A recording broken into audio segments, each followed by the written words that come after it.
इस वीडियो में हम सारे उन इंपॉर्टेंट फॉर्मूलाज को देख रहे होंगे, समझ रहे होंगे एंड अगर आप इस फॉर्मूला शीट को पाना चाहते हैं तो आपको एंड तक बने रहना है। I will let you know कि ये फॉर्मूला शीट आपको कैसे मिल सकती है। जब आपकी लाइट मूव कर रही है denser to rarer medium and जब आपका एंगल ऑफ इंसिडेंस ग्रेटर है क्रिटिकल एंगल से। अब बहुत सारे बच्चे बोलेंगे मैम क्रिटिकल एंगल क्या था, फटाफट से बता दो। बेटा कल से एक बहुत इंपॉर्टेंट सफर शुरू होगा, सो प्लीज मेक श्योर दैट आप हमारे चैनल के साथ जुड़े रह रहे हैं। Hi students, welcome to NCERT NEET ADA 24/7. Myself Harshpreet Kaur, your physics educator, and as I promised that मैं आपके लिए लेकर आऊंगी कंप्लीट फॉर्मूला रिवीजन का एक वीडियो।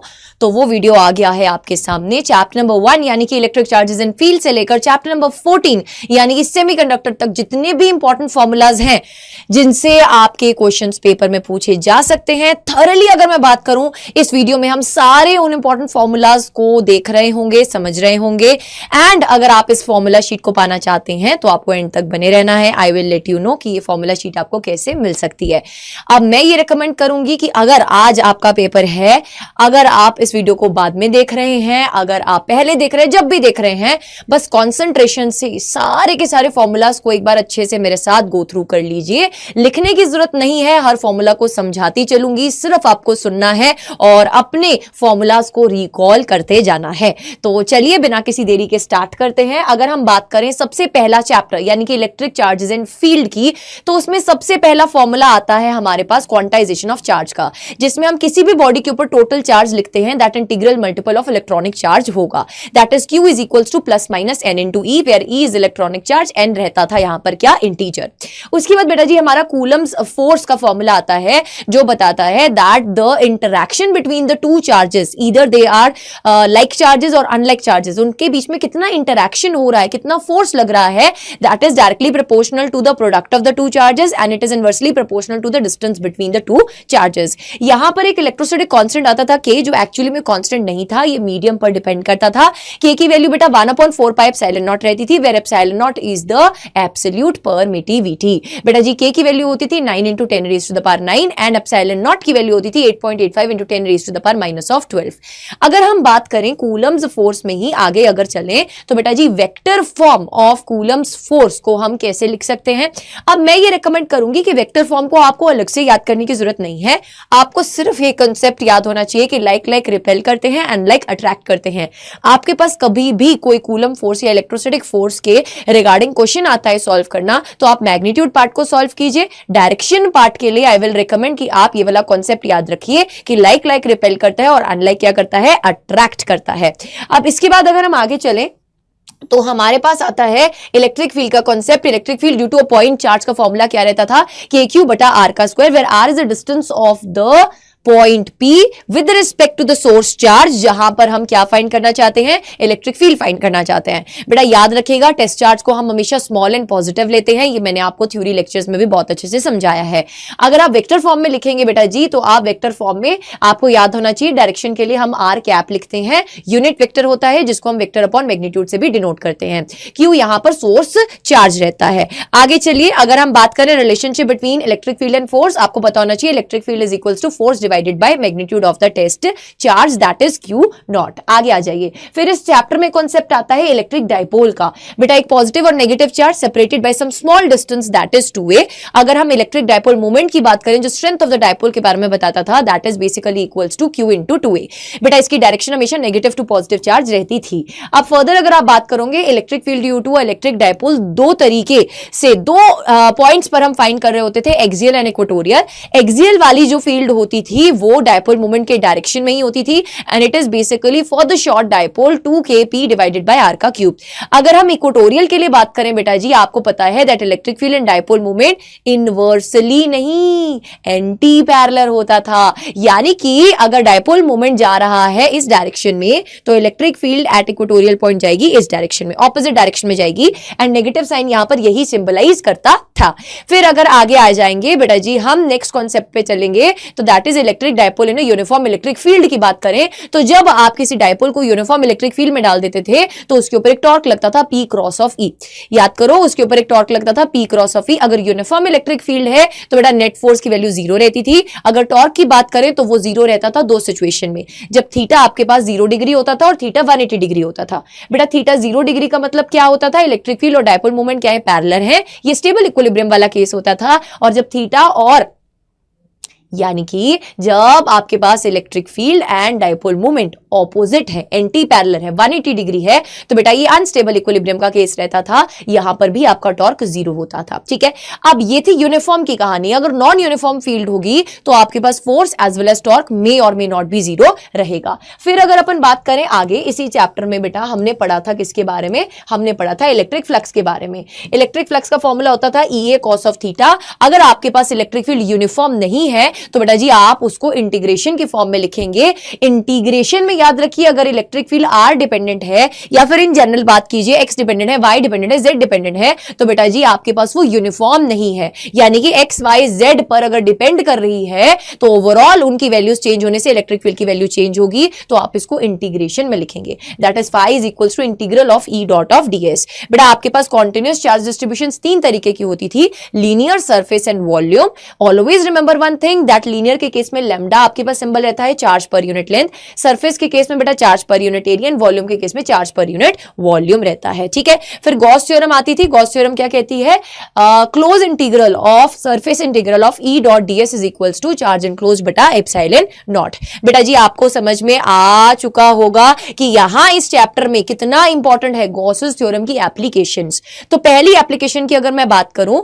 आपके पास electric field due to a uniform straight infinite line charge distribution. अगर आपके पास ये वाला केस आपको याद हो, इस डिस्ट्रीब्यूशन की वजह से किसी P पॉइंट पर इलेक्ट्रिक फील्ड निकालना आता था तो E की value lambda divided bye 2 pi epsilon not R निकल के आती थी। बेटा जी आप जैसे जैसे R की वैल्यू बढ़ाते जाएंगे इलेक्ट्रिक फील्ड ड्रॉप होती जाएगी, because they are inversely proportional. अब अगर हम प्लेन शीट की बात करें तो प्लेन शीट के लिए बेटा आपके पास फॉर्मूला निकल के आता था सिग्मा बटा 2 एप्सिलॉन नॉट। अगर प्लेन थिन शीट है, अगर थिक शीट होती है तो नीचे से डिनोमिनेटर में से 2 गायब हो जाता है। आई रिपीट, अगर थिन शीट है तो 2 एप्सिलॉन नॉट रहता है डिनोमिनेटर में। अगर आपके पास थिक शीट है, मोटू सी शीट है, तो बेटा जी यहां डिनोमिनेटर में से 2 गायब हो जाता है। अब आप ध्यान से देखो, इलेक्ट्रिक फील्ड R पर डिपेंड कर ही नहीं रहा, electric field is not depending upon R। तो बेटा इस केस में आपका इलेक्ट्रिक फील्ड कांस्टेंट रहता है, चाहे आप जितना मर्जी R की वैल्यू को बढ़ाते चलें। फिर यहां पे थर्ड एप्लीकेशन आती थी जिसमें आप electric field due to uniform shell की बात कर रहे होते थे। तो बेटा outside formula KQ divided by R का स्क्वायर रहता था। इनसाइड इलेक्ट्रिक फील्ड 0 रहती है। सरफेस के केस में बेटा आप स्मॉल r को रिप्लेस कर देते हैं कैपिटल R से।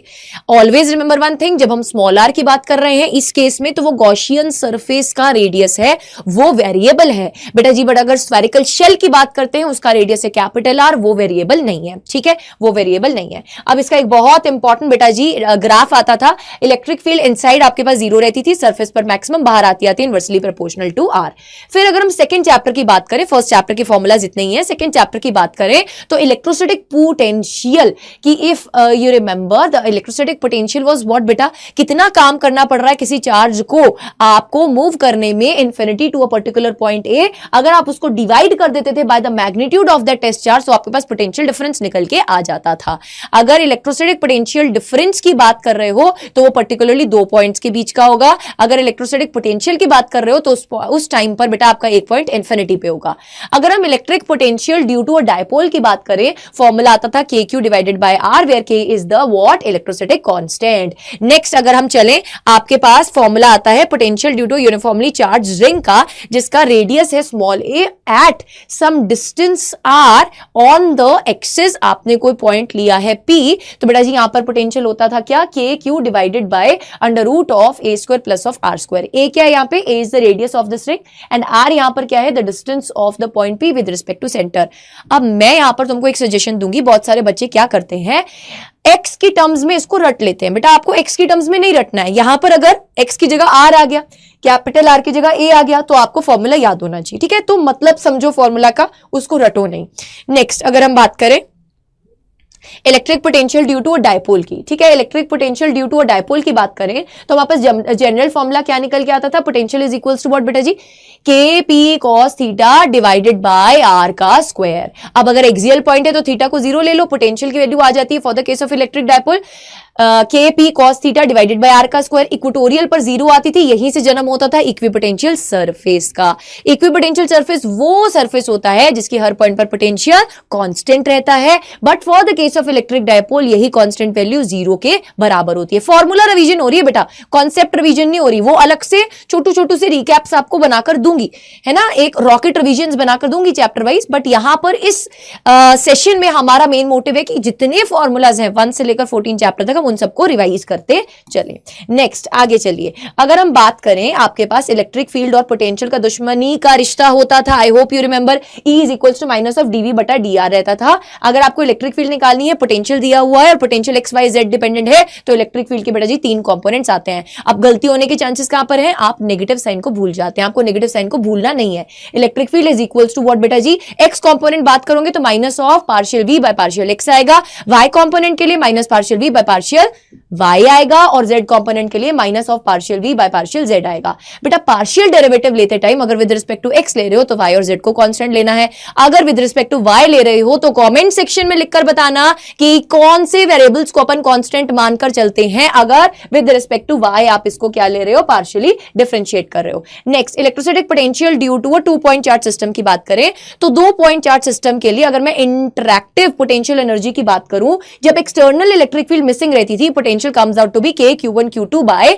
r12। बेटा जी अगर आपके पास दोनों चार्जेस पॉजिटिव है या दोनों चार्जेस नेगेटिव हैं तो पोटेंशियल एनर्जी पॉजिटिव, अगर एक पॉजिटिव एक नेगेटिव है तो पोटेंशियल एनर्जी नेगेटिव आएगा, राइट। सो नेक्स्ट अगर हम बात करें electrostatic potential energy in the external electric field. अब बेटा अगर एक्सटर्नल इलेक्ट्रिक फील्ड की बात करें ना तो उसमें आपके पास 2 टर्म्स और एक्स्ट्रा आ जाती हैं।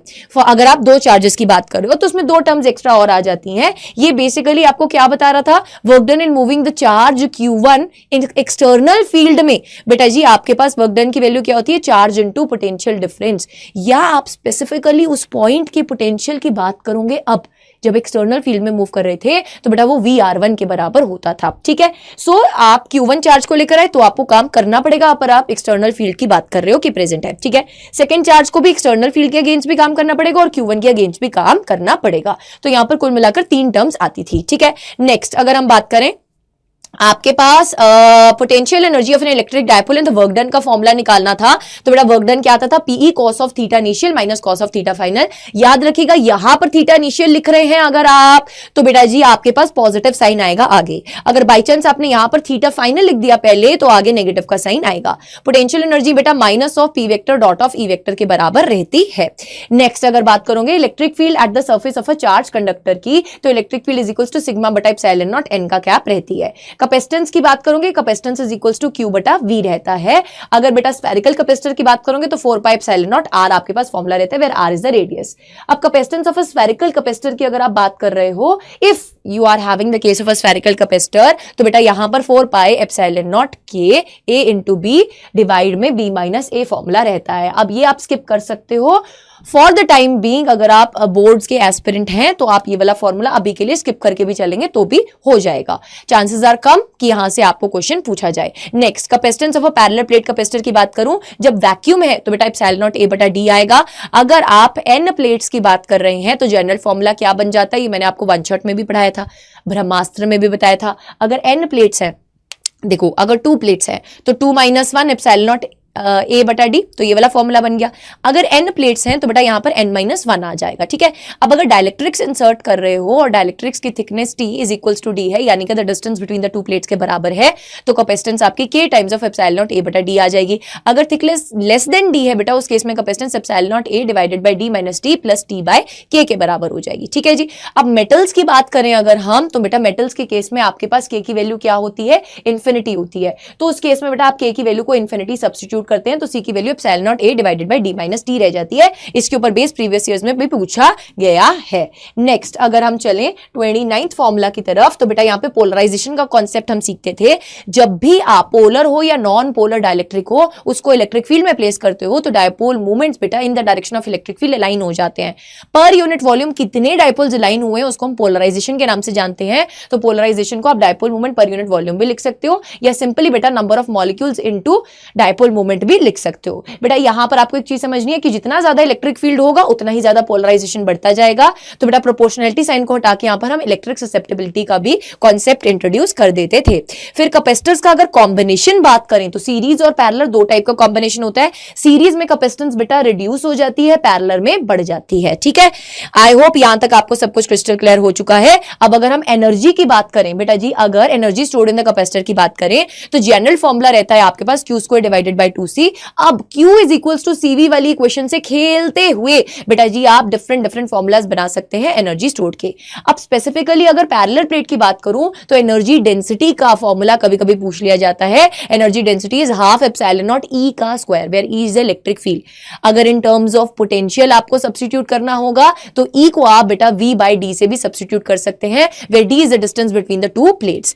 नेक्स्ट अगर आपको यहां पे एनर्जी डेंसिटी की जगह एनर्जी पूछ लिया जाता तो बेटा आप इसी टर्म को वॉल्यूम के साथ यानी कि A इंटू डी के साथ मल्टीप्लाई कर देते। नेक्स्ट आ जाइए कॉमन पोटेंशियल का कॉन्सेप्ट। बेटा जी जब हमारे पास दो कंडक्टर्स हैं वो इंडिविजुअल किसी V1 V2 पोटेंशियल पर हैं, उनकी कैपेसिटेंसेस C1 C2 हैं। इफ आई से दैट, मैंने बोला कि अगर मैंने इन दोनों को एक वायर के साथ कनेक्ट कर दिया बेटा, by connecting them through a wire आपके पास चार्जेस फ्लो करने लगेंगे from higher potential to lower potential by the time उनका पोटेंशियल बराबर ना हो जाए। सो बेटा जी यहां पर आपके पास जो पोटेंशियल बनेगा net that will be equals to common potential is equals to C1 V1 plus C2 V2 divided by C1 plus of C2। ठीक है, अगर पैरेलल में है, अगर सीरीज में लगाया है तो प्लस की जगह क्या आ जाएगा, माइनस आ जाएगा।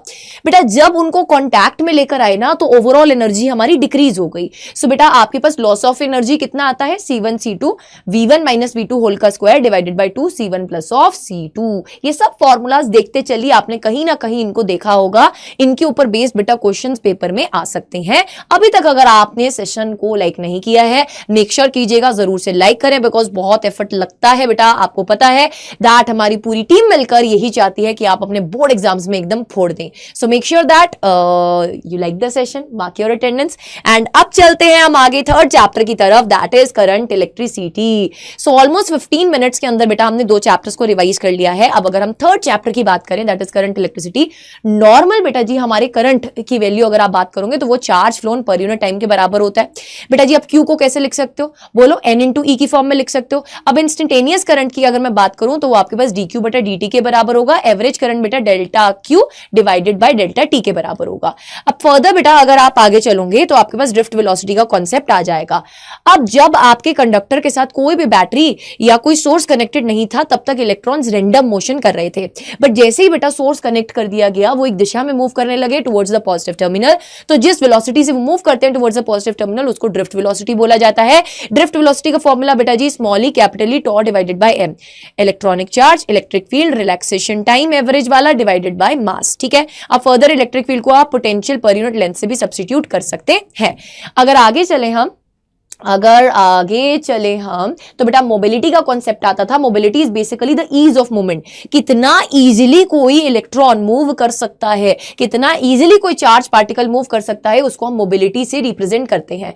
Mobility is drift velocity divided by electric field का मैग्नीट्यूड। देन आगे आता है relationship between current and the drift velocity which is equals to V now, where VD is the drift velocity, E is electronic charge, N is the number density and A is the cross sectional area. Then comes the concept of current density. Current density बेटा जी current divided by area के बराबर होता है। Current Veena की value जब आप substitute करेंगे area से आप इसको डिवाइड करेंगे, एरिया से एरिया कट जाएगा, N into E into VD will be the final formula.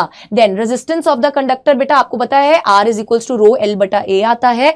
आपके पास एक फॉर्मूला जो आपको याद रखना है रेजिस्टेंस का in terms of relaxation time, in terms of number density, वो क्या था मैंने आपको बताया था, R is equals to rho L बटा A होता है। रेजिस्टिविटी को आप कैसे लिखते हैं बेटा, M divided bye N E का स्क्वायर टॉ। m के बाद n आता है तो न्यूमरेटर में m बैठता है, डिनोमिनेटर में n बैठता है। साथ में बेटा जी हम पूरे चैप्टर में करंट की बात कर रहे हैं तो इलेक्ट्रॉन को तो इंपॉर्टेंस देनी पड़ेगी ना, तो e का स्क्वायर साथ में टॉ, सो m divided bye n e का square, m divided bye n e का स्क्वायर इनटू टॉ, साथ में l बाय a, तो आपके पास जनरल फॉर्मूला जो रेजिस्टेंस का था उसके अकॉर्डिंगली ही चलता है। ठीक है, नेक्स्ट आगे आ जाइए। अब बेटा जी अगर आप बात करेंगी कंडक्टेंस की या कंडक्टिविटी की, तो कंडक्टेंस 1 अपॉन रेजिस्टेंस होता है, कंडक्टिविटी 1 अपॉन रेजिस्टिविटी होती है, तो बस उसी फॉर्मूला को आपको इन्वर्स करके लिखना है। फिर अगर मैं ओम्स लॉ की बात करूं तो स्केलर फॉर्म आपको ओम्स लॉ की पता है, V is equals to I R के बराबर होती है। वेक्टर फॉर्म बेटा जी J is equals to sigma into E, where J is the current density, sigma is the conductivity, E is the electric field. Next आगे चलिए, अगर हम बात करें टेम्परेचर कोफिशिएंट ऑफ रेजिस्टेंस की, बेटा अल्फा आपको ये बताता है बेसिकली कि कंडक्टर है, सेमीकंडक्टर है, इंसुलेटर है, अलॉयज है, उसके केस में जब आप टेम्परेचर को बदल रहे हैं उसके कारण रेजिस्टेंस और रेजिस्टिविटी में क्या इंपैक्ट पड़ेगा। अगर हम कंडक्टर्स की बात करें तो अल्फा पॉजिटिव रहता है, अगर हम सेमीकंडक्टर्स एंड इंसुलेटर की बात करें अल्फा नेगेटिव रहता है, अलॉयज के केस में अल्फा 0 के बराबर रहता है। अल्फा बेटा जी R2 minus R1 divided by R1 T2 minus T1 के बराबर होता है। यहां से ही आया बेटा, तो प्लीज वाली इक्वेशन याद रखेंगे, final resistance is equals to initial resistance 1 plus alpha delta T, there alpha is the temperature coefficient, delta T यहां पर क्या है, टेम्परेचर डिफरेंस है। बेटा कंडक्टर्स के केस में जब टेम्परेचर बढ़ता है तो आपके पास n का फैक्टर ज्यादा इंपॉर्टेंट नहीं है, रिलैक्सेशन टाइम कम हो जाता है, रेजिस्टेंस रेजिस्टिविटी बढ़ जाती है। सेमीकंडक्टर के केस में व्हाट हैपेंस इज, जब आपके पास टेम्परेचर बढ़ता है तो बेटा n की वैल्यू बढ़ती है, रेजिस्टेंस एंड रेजिस्टिविटी की वैल्यू कम हो जाती है। अलॉयज को फर्क नहीं पड़ता है, अलॉयज के केस में ऑलमोस्ट बेटा रेजिस्टेंस कांस्टेंट रहती है। नेक्स्ट अगर हम बात करें पावर कंज्यूम्ड की, तो पावर कंज्यूम्ड बेटा क्या होता है, electrical power V into I. Further आप ओम्स लॉ के साथ खेलते जाइए तो I square R is equals to V square R, ये 3 फॉर्मुलाज रहते हैं आपके पास पावर के। Heat produce in the conductor बेटा जी I स्क्वायर R T के बराबर होता है। अगर किरचॉफ्स करंट लॉ की बात करो तो वो क्या बताता था, किसी भी जंक्शन पॉइंट पे जितना करंट एंटर कर रहा है उतना ही करंट लीव करेगा, कंजर्वेशन ऑफ चार्ज के ऊपर बेस्ड है। आपके पास सिग्मा आई की वैल्यू क्या रहती है, 0 रहती है। सेकंड किरचॉफ्स का वोल्टेज रूल अगर मैं बात करूं तो किसी भी क्लोज्ड लूप में अगर आप डिफरेंट एलिमेंट्स के क्रॉस पोटेंशियल ड्रॉप देखते जाएंगे, उनको ऐड करते जाएंगे विद प्रॉपर साइंस, तो बेटा वो 0 के बराबर रहता था। ठीक है, तो delta V sigma delta V is equals to 0 in a closed loop for the Kirchhoff's voltage rule. Next अगर आप बात करो व्हीटस्टोन ब्रिज की, व्हीटस्टोन ब्रिज में आपके पास क्या होता था, बोलो। व्हीटस्टोन ब्रिज में आपके पास 4 रेजिस्टर्स होते थे। अगर आपके पास P divided by Q is equals to R divided by S है, या फिर आप normally P divided by R is equals to Q divided by S भी करेंगे। अगर ये रेशियो बराबर है तो गैल्वेनोमीटर वाली ब्रांच में से कोई भी करंट फ्लो नहीं करता है, इसको हम बैलेंसिंग कंडीशन के नाम से जानते हैं। बेटा इस पॉइंट का पोटेंशियल और इस पॉइंट का पोटेंशियल उस केस में बराबर हो जाता है। ठीक है, नेक्स्ट अगर हम बात करें, next if we talk electrical cell का कॉन्सेप्ट आता है। इलेक्ट्रिकल सेल के कॉन्सेप्ट में बेटा आपको याद रखना है, जब आप मार्केट से सेल लेकर आ रहे हैं दैट इज EMF, उसके ऊपर जो वैल्यू लिखी हुई है पोटेंशियल डिफरेंस की बिटवीन द 2 इलेक्ट्रोड्स, वो EMF है। बेटा जब आप उसको किसी सर्किट में डालते हैं और करंट फ्लो करता है तो बेटा उस टाइम पर एक्सटर्नल रेजिस्टेंस के अक्रॉस जो पोटेंशियल रहता है उसको हम टर्मिनल वोल्टेज के नाम से जानते हैं। सो EMF कितने के बराबर होता है, इंटरनल रेजिस्टेंस कितने के बराबर होता है, आपको जनरल फॉर्मूला याद रखना है बेटा जी, that the total current I is equals to EMF divided by small r plus of capital R। इसी को फर्दर आप रीअरेंज करके भी लिख सकते हैं। अगर रिलेशन पूछे आपसे EV और R का, तो बेटा small r is equals to capital R, E divided by V minus of 1 के बराबर। अब इक्विवेलेंट रेजिस्टेंस इन सीरीज की बात कर रहे हो, if you are talking in series तो आपको पता है R1 प्लस R2 के बराबर, पैरेलल के केस में 1 upon R1 plus 1 upon R2 के बराबर हो जाएगा। नेक्स्ट आ जाइए, अगर हम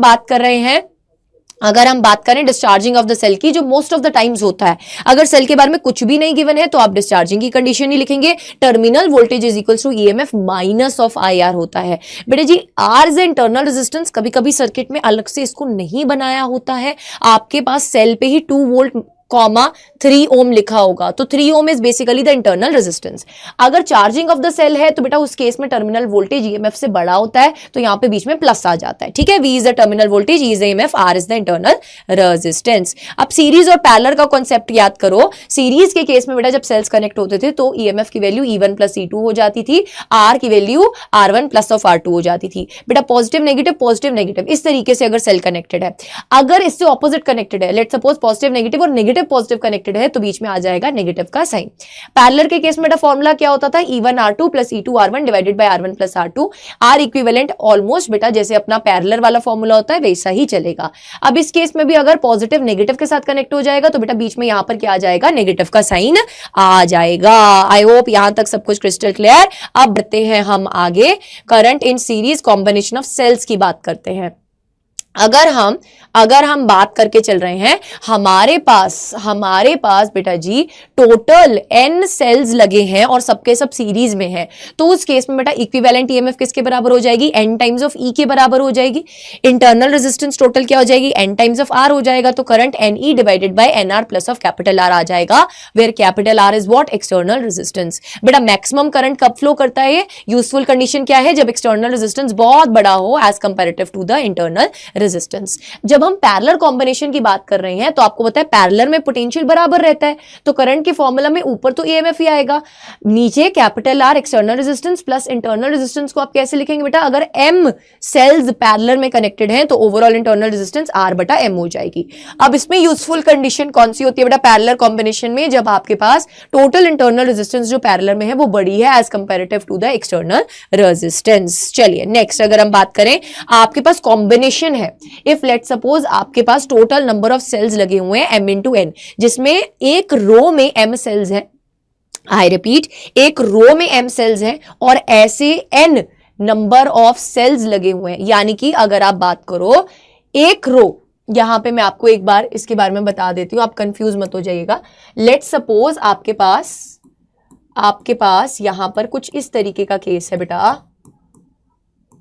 नंबर ऑफ सेल्स कितने हैं n, इस एक रो में n सेल्स हैं और ऐसी कितनी रोज हैं, m रोज हैं। आई होप अब आपको क्लियर हो गया होगा, ऐसी कितनी रोज है, m रोज है और एक रो में n सेल्स हैं, तो बेटा टोटल नंबर ऑफ सेल्स कितना हो जाएगा, m इंटू n हो जाएगा, ठीक है।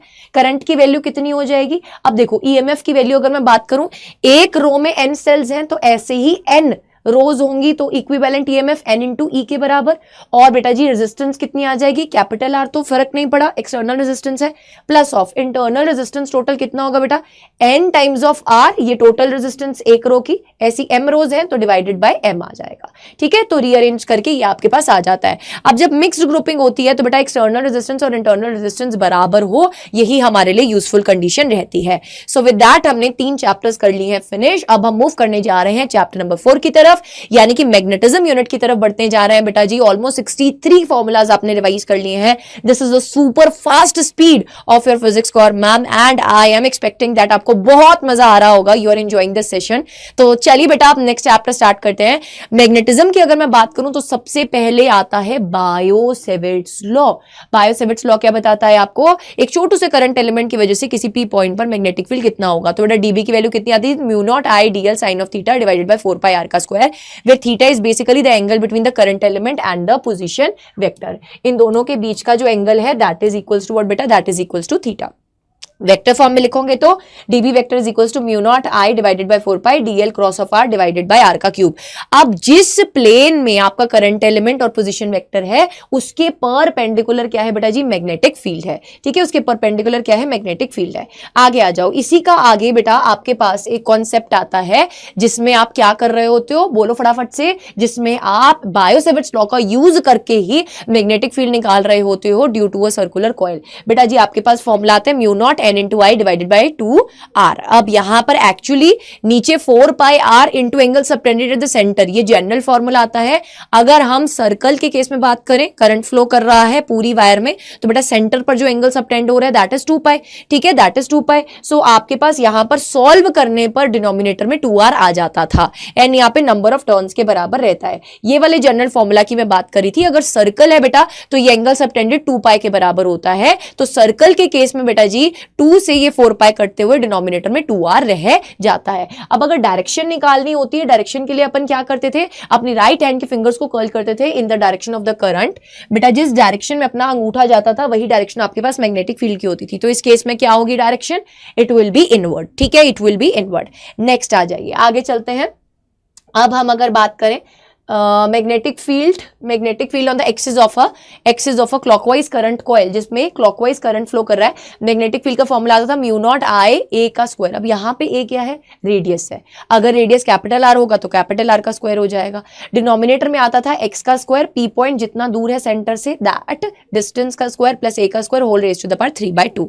इसमें आगे सब केसेस होते हैं बेटा, जब एक्स इज इक्वल्स टू 0 हो जाए सेंटर पे वही फॉर्मूला आ जाता है सर्कुलर वाला, सेंटर वाला।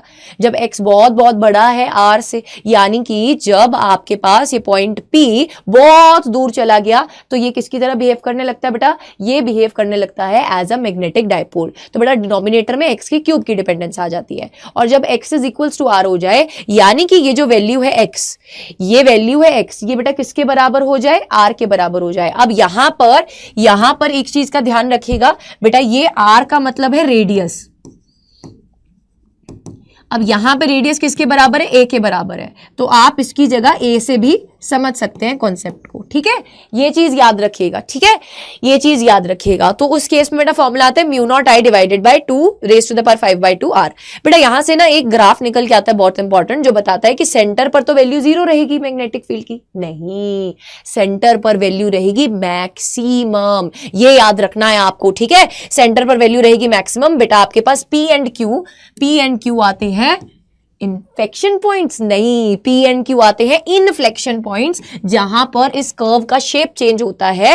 एंड यहां पर बेटा जी आपके पास x की वैल्यू -r/2 एंड x की वैल्यू +r/2 होती है, जहां पर आपके पास वैल्यू क्या करती है बेटा, अपनी शेप क्या होती है ग्राफ की, चेंज होती है। ठीक है, नेक्स्ट अगर आगे बात करो magnetic field due to a straight conductor current carrying wire. तो बेटा अगर a परपेंडिकुलर डिस्टेंस है, φ1 and φ2 are basically the angle subtended by the बोल लीजिए end points of the wire, तो magnetic field mu naught I divided by 4 pi a के बराबर, साथ में अंदर आ जाएगा sine of φ1 plus sine of φ2। ठीक है, इनफाइनाइट लॉन्ग वायर है बेटा जी, तो φ1 φ2 की वैल्यू 90 डिग्री के बराबर हो जाएगी। सेमी इनफाइनाइट वायर है तो एक वैल्यू आपके पास हो जाएगी 0 डिग्री के बराबर, दूसरी हो जाएगी 90 डिग्री के बराबर। फिर नेक्स्ट आता है force on a moving charge in a magnetic field. अब मूविंग चार्ज है, अगर आपको फोर्स निकालना है इस मूविंग चार्ज की वजह से मैग्नेटिक फील्ड के बीच में, तो F comes out to be QVB sine of theta, where theta is the angle between the velocity vector and the magnetic field. बेटा using the Fleming's left hand rule आप यहां पर डायरेक्शन ऑफ द फोर्स निकाल सकते हैं। आपके पास first finger in the direction of the magnetic field रखनी है आपको, आपकी middle finger in the direction of the positive charge motion या करंट की डायरेक्शन में होनी चाहिए, एंड अंगूठा आपका बेटा जी, थंब आपको डायरेक्शन देगा किसकी, फोर्स की। ठीक है, सो अगर हम आगे चलें तो आपको ट्राइजेक्टरी में 3 टाइप की ट्राइजेक्टरीज पढ़ रखी हैं आपने। अगर angle between the velocity vector and the magnetic field 0 degree हो या फिर 180 डिग्री हो, मैग्नेटिक फोर्स 0 लगेगा, स्ट्रेट लाइन मोशन रहेगा। अगर angle between velocity vector and magnetic field 90 degree हो जाए तो सर्कुलर मोशन रहेगा। अगर angle between magnetic field and the velocity vector आपके पास एनी अदर एंगल हो अदर देन 0, 180 एंड बोलो 0, 180 एंड 90 डिग्री, तो हेलिकल मोशन रहेगा। हेलिकल मोशन के केस में आपके पास पार्टिकल आगे भी जाता था और सर्कुलर भी मूव कर रहा होता था। बेटा जब हम बात करें थीटा की वैल्यू आ जाती थी आपके पास कितनी, 90 डिग्री, तो उस केस में बेटा आप रेडियस का फॉर्मूला निकालते हो, r is equals to mv divided by qb निकल के आता है। वेलोसिटी कितना निकल के आता है बेटा, v को इधर रहने दो, बाकी सबको उधर ले जाओ, qbr डिवाइडेड बाय m निकल के आता है। टाइम पीरियड का formula 2 pi m divided by qb निकल के आता है। यहां से हमें पता चलता था that time is independent of the r value, time r पे डिपेंड नहीं करता है। So this is the reason कि टाइम की वैल्यू बेटा चेंज नहीं होगी। अगर आपके पास वेलोसिटी ज्यादा है, स्पीड ज्यादा है, आप बोल लीजिए पार्टिकल की, तो रेडियस भी ज्यादा, उसको लंबा चक्कर कवर करके आना है। अगर स्पीड कम है तो उसकी आर की वैल्यू भी कम है, टाइम क्या रहेगा बेटा, बराबर रहेगा। ठीक है, फ्रीक्वेंसी की अगर बात करें तो 1 टाइम पीरियड बेटा इसी का उल्टा हो जाएगा। अब कौन कौन से मैम फॉर्मूलाज इसमें से याद करने हैं, आपको रेडियस का और टाइम का फॉर्मूला याद रखना है, बाकी बेटा आप वहीं से सॉल्व कर सकते हैं। एंगुलर फ्रीक्वेंसी की बात करेंगे तो बेटा जी आपके पास ये 2 पाई का फैक्टर गायब हो जाएगा, तो QB डिवाइडेड बाय m आ जाएगी आपके पास वैल्यू। नेक्स्ट आगे चलिए, अब ये तो था एक चार्ज पार्टिकल की बात करी थी हमने, ठीक है। अब लेट सपोज बेटा अगर हेलिकल मोशन है तो आपको पता है अगर velocity vector with respect to the horizontal या with respect to the magnetic field angle बना रही है थीटा, तो बेटा इस वेलोसिटी वेक्टर के दो components v cos theta and v sin theta. बेटा v cos थीटा वाला कंपोनेंट इसको आगे ले जाने के लिए रिस्पॉन्सिबल है पार्टिकल को, बट वहां पर अगर v sin थीटा वाले कंपोनेंट की बात करें तो इसको गोल घुमाने के लिए रिस्पॉन्सिबल है, ठीक है। बेटा अगर हम पिच की बात करें, the distance between the two consecutive circles is basically the pitch, जिसको हम v पैरेलल इनटू t के बराबर लिखेंगे। v पैरेलल यहां पे क्या हो जाएगा बेटा, v cos थीटा के बराबर हो जाएगा, ठीक है। v parallel will be equals to v cos of theta. Pitch यहां पे बेटा जी क्या आ जाएगा, बोलो पिच की वैल्यू क्या आ जाएगी, parallel component v cos theta, time period वही same 2 pi m divided by qb के बराबर। नेक्स्ट आ जाइए, लॉरेंट्ज फोर्स की बात करते हैं। ये वैसे आपके सिलेबस में से डिडक्टेड है, बट बेसिक आपको पता होना चाहिए। Lorentz force is basically the total force अगर कोई भी चार्ज पार्टिकल को combined electric and magnetic field के इफेक्ट में हम स्टडी करें, तो f की वैल्यू q E plus of v cross of b के बराबर आ जाएगी, q आ जाएगा कॉमन। अब अगर मैग्नेटिक फोर्स हो ना करंट कैरिंग कंडक्टर आपको आ जाए निकालना, तो किसी करंट कैरिंग कंडक्टर को जब आप मैग्नेटिक फील्ड में रख देते हैं तो फोर्स उसके ऊपर कितना लगता है, आई एल क्रॉस बी लगता है। अब आपको एक चीज याद रखना बेटा, इनमें से कोई भी फैक्टर एक दूसरे के पैरेलल नहीं होना चाहिए, अदरवाइज सिलसिला गड़बड़ा जाएगा, ठीक है। अदरवाइज सिलसिला गड़बड़ा जाएगा, बिकॉज साइन जीरो की वैल्यू जीरो के बराबर होती है, तो उस टाइम पर फोर्स नहीं लगेगा, ठीक है। अब चलिए आगे, अगर force between force on a current carrying wire due to the another current carrying wire, तो बेटा एक्सटर्नल फील्ड अब दूसरे करंट कैरिंग वायर की वजह से है अगर, तो force on A B per unit length किसके बराबर आता था, mu naught I A I B, दोनों में से जो करंट जा रहा है उसका multiplication divided bye 2 pi D, where D is the distance between the two wires. बेटा पैरेलल करंट्स हमेशा अट्रैक्ट करते हैं, एंटी पैरेलल हमेशा रिपेल करते हैं, ये चीज आपके दिमाग में क्लियर होनी चाहिए। अब आगे अगर अपन बात करते हैं torque on a current carrying coil in a magnetic field की, तो बेटा जब आप टॉर्क निकाल रहे हो फॉर्मूला वैसे ही याद करो, वहां पे टॉर्क था P क्रॉस E, यहां पे टॉर्क होगा M क्रॉस B, तो बेटा जी यहां पर M यानी कि मैग्नेटिक मोमेंट को आप number of turns current into area से डिनोट करते हैं, N into I into A। तो आप अगर मैक्सिमम वैल्यू ऑफ टॉर्क देखेंगे तो वो बानी के बराबर आती है, बानी के बराबर आती है, याद रखिएगा बेटा, maximum torque in this case बानी के बराबर आता है, B into A into N into I, where B is the magnetic induction, A is the cross sectional area. Cross sectional area जब मैं बोल रही हूं तो आप कंफ्यूज मत हो जाना, ऐसे याद करो, A is basically the area of the loop, ठीक है। A is the basically the area of the current carrying loop, जिसको यहाँ पे रखा गया है। N is the number of turns जो इसमें है, and I is basically the current flowing through it, ठीक है। Theta is basically the angle between the magnetic field and the area vector, क्योंकि एरिया वेक्टर की ही डायरेक्शन में magnetic moment की डायरेक्शन होती है। फिर एम्पियर सर्किटल लॉ की अगर मैं बात करूं तो क्लोज लाइन इंटीग्रल ऑफ अगर B डॉट डी एल की बात करें तो mu naught into I enclosed के बराबर होता है। जब magnetic field due to infinite long straight wire की बात कर रहे हो यूजिंग द एम्पियर्स लॉ, बेटा आप इस डेरिवेशन को जरूर से कर लीजिएगा। यहाँ पे B इनसाइड की बात करो तो mu naught I R divided bye 2 pi A का स्क्वायर रहती है, डायरेक्टली प्रोपोर्शनल टू R आती है वैल्यू। डिनोमिनेटर में बेटा आपके पास क्या आ रहा है, बोलो फटाफट से, डिनोमिनेटर में आपके पास आ रहा है इसका क्रॉस सेक्शनल एरिया का स्क्वायर। आउटसाइड की बात करो तो mu naught I divided bye 2 pi R के बराबर आती है, यानी कि बेटा अंदर magnetic field directly proportional to R है, बाहर आती आती इनवर्सली प्रोपोर्शनल टू R है। This is very important, please make sure that आप इसको कवर करके जा रहे हैं। फिर magnetic field due to solenoid की बात करें अगर हम, तो magnetic field due to solenoid होता है B is equals to mu naught N into I। इसका डेरिवेशन बेटा जी सिलेबस में नहीं है, इसको आपको नहीं करना है, ठीक है। इनसाइड की बात जब हम कर रहे हैं तो मैग्नेटिक फील्ड की वैल्यू आ रही है, आउटसाइड के लिए वैल्यू आपके लिए एजम्पशन आप लेकर चलते हो, इट इज 0। यहाँ पर स्मॉल n क्या होता है बेटा, number of turns per unit length, solenoid में कितने टर्न्स है पर unit length, that is value of small n। आगे चलेंगे, नेक्स्ट हम बात करते हैं बेटा जी किसकी, मूविंग कॉइल गैल्वेनोमीटर की। मूविंग कॉइल गैल्वेनोमीटर बेटा जी इसी कॉन्सेप्ट पर काम करता है, जब आप किसी करंट कैरिंग कॉइल को इन मैग्नेटिक फील्ड रख देते हैं तो उसके ऊपर एक टॉर्क लगने लगता है, ठीक है। उसके ऊपर क्या लगने लगता है, एक टॉर्क लगने लगता है, जिसकी वैल्यू हम किसके बराबर रखते हैं, फटाफट से बेटा जी चैट बॉक्स में बताएंगे, बानी इंटू साइन ऑफ थीटा के बराबर रखते हैं। तो ये उसी प्रिंसिपल पर काम करता है बेटा। यहाँ पर मूविंग कॉइल गैल्वेनोमीटर में बेसिकली एक स्प्रिंग भी लगा हुआ है, अटैच है, जो काउंटर काउंटर बैलेंस करता है बेटा किसके इफेक्ट को, बोलो, जो काउंटर बैलेंस करता है इस टॉर्क को। सो एक्सटर्नल टॉर्क और जो स्प्रिंग की वजह से रिस्टोरिंग टॉर्क आ रहा है वो बैलेंस होता है। और यहां से बेटा phi divided by I ban divided by के के बराबर आता था। phi वाज बेसिकली व्हाट बेटा जी, कि कितना उसमें डिफ्लेक्शन आएगा गैल्वेनोमीटर की सुई में जब उसमें से करंट फ्लो कर रहा होगा आई अमाउंट का। तो phi is basically directly proportional to I, जितना ज्यादा करंट बढ़ता जाएगा उतना ज्यादा डिफ्लेक्शन भी बढ़ता जाएगा। Ban BAN, N is the number of turns, A is the area of the loop, B is the magnetic field induction divided by K। K क्या है यहाँ पे, जैसे लीनियर मोशन में F is equals to minus of KX होता है, ऐसे ही बेटा जी जब रोटेशन होता है या एंगुलर मोशन होता है वहां पर जो स्प्रिंग कांस्टेंट एसोसिएटेड होता है that is the torsional spring constant. इसको आप कहीं कहीं जगह पर C से भी डिनोट किया हुआ समझेंगे, ठीक है, कई जगह पर इसको C से भी डिनोट किया जाता है। तो यहां से आपके पास दो चीजें आती हैं, voltage sensitivity and current sensitivity. बेटा phi divided by voltage sensitivity कैसे बढ़ा सकते हो, अगर आप N की वैल्यू को बढ़ा दो, A की वैल्यू को बढ़ा दो, B की वैल्यू को बढ़ा दो, अगर आप K की वैल्यू को कम कर देंगे तब भी वोल्टेज सेंसिटिविटी बढ़ जाएगी। Sorry, I am really sorry, voltage sensitivity नहीं, करंट सेंसिटिविटी, ठीक है, वोल्टेज सेंसिटिविटी आगे आएगा। करंट सेंसिटिविटी को बढ़ाने के क्या क्या तरीके हैं, जब आप B की वैल्यू को बढ़ा रहे हो, A की वैल्यू को बढ़ा रहे हो, N की वैल्यू को बढ़ा रहे हो एंड K की वैल्यू को आप कम कर रहे हो, तो आपके पास phi by I current sensitivity बढ़ रही है। वोल्टेज सेंसिटिविटी के केस में बेटा एक डिनोमिनेटर में R का फैक्टर ज्यादा आ जाता है, वोल्टेज सेंसिटिविटी को आप बढ़ा नहीं सकते हो अगर आप नंबर ऑफ टर्न्स को बढ़ा रहे हो। यहां से क्वेश्चन बनता है, प्लीज मेक श्योर दैट कि आप इस चीज को याद रख रहे हैं, क्योंकि जैसे आप N की वैल्यू को बढ़ाओगे R में उतनी ही फैक्टर बढ़ता जाएगा, तो ये क्या हो जाएगा, इंडिपेंडेंट हो जाएगा, phi डिवाइडेड बाय V, यानी कि वोल्टेज सेंसिटिविटी चेंज नहीं होगा। फिर गैल्वेनोमीटर को as an ammeter and as a voltmeter में आप चेंज कर सकते हो। जब आप एज एन एमीटर में चेंज करना चाहते हो तो आप शंट रेजिस्टर यानी कि छोटू सा रेजिस्टर लगाते हो, कैसे, पैरेलल में। बेटा उसकी वैल्यू किसके बराबर होती है, IG, यानी कि कितना करंट फ्लो कर रहा है गैल्वेनोमीटर के थ्रू, कैपिटल G गैल्वेनोमीटर की resistance divided by I minus of IG। Range of then ammeter किसके बराबर आता है बेटा, 0 से लेकर I के बराबर आता है। अगर मैं वोल्टमीटर की बात करूं तो उसमें जो आप सीरीज में रेजिस्टेंस लगा रहे हो जिसके कारण आप गैल्वेनोमीटर को वोल्टमीटर की तरह काम करवाना चाहते हो, that R is equals to V divided by IG minus of capital G। ठीक है, कैपिटल G यहां पे रेजिस्टेंस है गैल्वेनोमीटर की, याद रखना है इस चीज को। नेक्स्ट आगे चलेंगे हम, अब बात करते हैं हम नेक्स्ट चैप्टर की।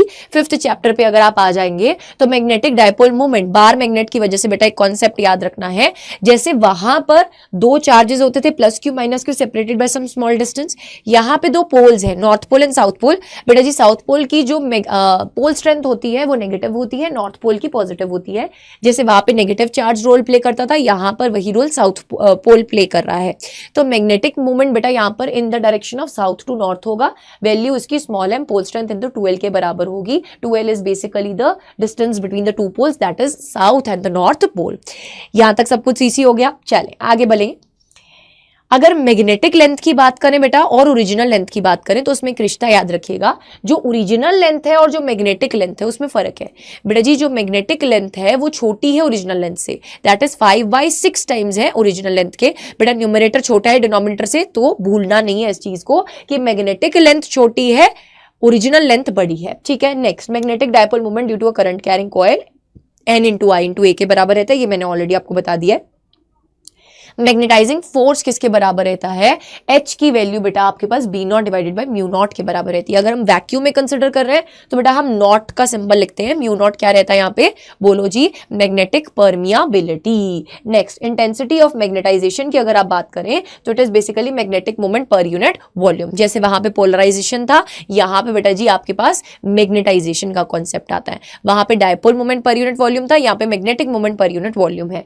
नेक्स्ट अगर मैग्नेटिक ससेप्टेबिलिटी की बात करो, that is basically equals to I divided by H, यानी कि magnetization intensity divided by H, that is magnetizing field. ठीक है, I डिवाइडेड बाय H के बराबर रहता है। सिंबल्स में कंफ्यूज नहीं होना, सिंपल ऐसी बात याद रखना, जितना आप H की वैल्यू को बढ़ाते जाते हो आपके पास उतना ही मैग्नेटाइजेशन बढ़ता जाता है। और ये कौन डिसाइड करता है कि किसमें सबसे ज्यादा बेटर होगा, मैग्नेटिक ससेप्टेबिलिटी डिसाइड करती है। ठीक है, उसके बाद इस वाले चैप्टर में बेटा डेरिवेशंस नहीं है एज सच, बट यस छोटू छोटू से फॉर्मूलाज हैं जो आपको याद रखने हैं। रिलेटिव परमियाबिलिटी बेटा mu R 1 plus chi M के बराबर होती है। इस फॉर्मूला के ऊपर बेस्ड कभी कभी न्यूमेरिकल सीधा पूछ लिया जाता है, so please make sure that आप इसको याद करें। Mu R is equal to 1 plus chi M. अब गॉस ऑफ मैग्नेटिज्म की मैं बात करूं तो बी डॉट डी एस 0 के बराबर होता है। ये रिप्रेजेंट करता है दैट मैग्नेटिक मोनोपोल्स एग्जिस्ट नहीं कर सकते हैं, ठीक है। अब मैग्नेटिक पोटेंशियल एनर्जी बिल्कुल कोरिलेट करके चलो, वहां पे क्या थी, minus of PE cos of theta थी, यहां पे यू की value minus of M B cos of theta के बराबर है। या वहां पे वर्क डन कितना था, PE cos of theta initial minus cos of theta final, यहां पे वर्क डन है M into B cos of theta initial minus cos of theta final. Torque वहां पे क्या था, पीई साइन थीटा, यहां पे टॉर्क क्या है, M B sine of theta. वहां पर एक्सियल पर इलेक्ट्रिक फील्ड कितनी थी बेटा जी, 2kp डिवाइडेड बाय r का क्यूब। अब वहां पे k को आप जब सब्स्टिट्यूट करते हो 1/4 पाई एप्सिलॉन नॉट सब्स्टिट्यूट करते हो बेटा, 1/4 पाई को तो कोई फर्क नहीं पड़ता, बट 1 एप्सिलॉन नॉट यहां पर रिप्लेस होकर म्यू नॉट के बराबर बन जाता है। वहां पे जो डायपोल मोमेंट p था, यहां पर मैग्नेटिक डायपोल मोमेंट बन जाता है, मैग्नेटिक मोमेंट आप बोल सकते हो बन जाता है, दैट इज कैपिटल M, ठीक है।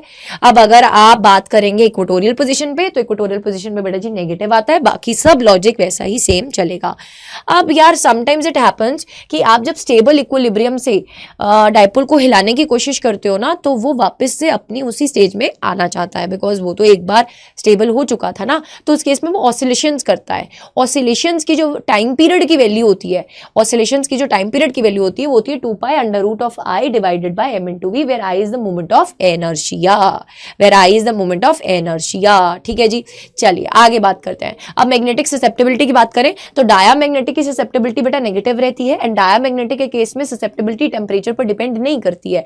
टेम्परेचर चाहे जितना मर्जी आगे बढ़ता रहे, ससेप्टेबिलिटी की वैल्यू चेंज नहीं होगी और ससेप्टेबिलिटी नेगेटिव रहेगी। एग्जांपल्स है इसके कॉपर, ठीक है, कॉपर, लेड, आप कोई भी 2 एग्जांपल्स याद रखिए। पैरामैग्नेटिक के केस में बेटा ससेप्टेबिलिटी पॉजिटिव होती है बट स्मॉल होती है, यानी कि वो मैग्नेटाइज होता तो है बट बहुत थोड़ा मैग्नेटाइज होता है, ज्यादा मैग्नेटाइज नहीं होता, बट डायामैग्नेटिक की तरह नहीं है, ठीक है।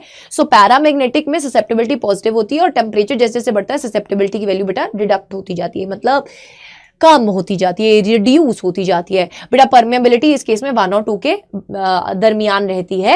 एंड बेटा एग्जांपल्स इसमें आ जाता है आपका नमक, sodium, magnesium, potassium. Next ferromagnetic, सबसे बढ़िया वाले, ससेप्टेबिलिटी बेटा इनकी पॉजिटिव और लार्ज होती है। इस केस में एक क्रिटिकल टेम्परेचर आता है। अगर आप क्रिटिकल टेम्परेचर से ऊपर की कहानी की बात करें तो बेटा जी आप टेम्परेचर का इंपैक्ट याद रखेंगे कि टेम्परेचर क्रिएट करता है रेंडमनेस, टेम्परेचर रेंडमनेस क्रिएट करता है तो फेरोमैग्नेटिक पैरामैग्नेटिक में कन्वर्ट हो जाता है। ससेप्टेबिलिटी बेटा इस केस में भी इनवर्सली प्रोपोर्शनल टू टेम्परेचर रहती है। Iron, cobalt, nickel is basically the best of the examples. Next आ जाइए, अब आते हैं हम नेक्स्ट चैप्टर की तरफ जिसमें हम मैग्नेटिक फ्लक्स की बात कर रहे होंगे। बेटा जी मैग्नेटिक फ्लक्स आपके पास phi is equals to B vector dot of A vector के बराबर रहती है, जिसको आप बी ए कॉस थीटा से भी डिनोट करते हैं।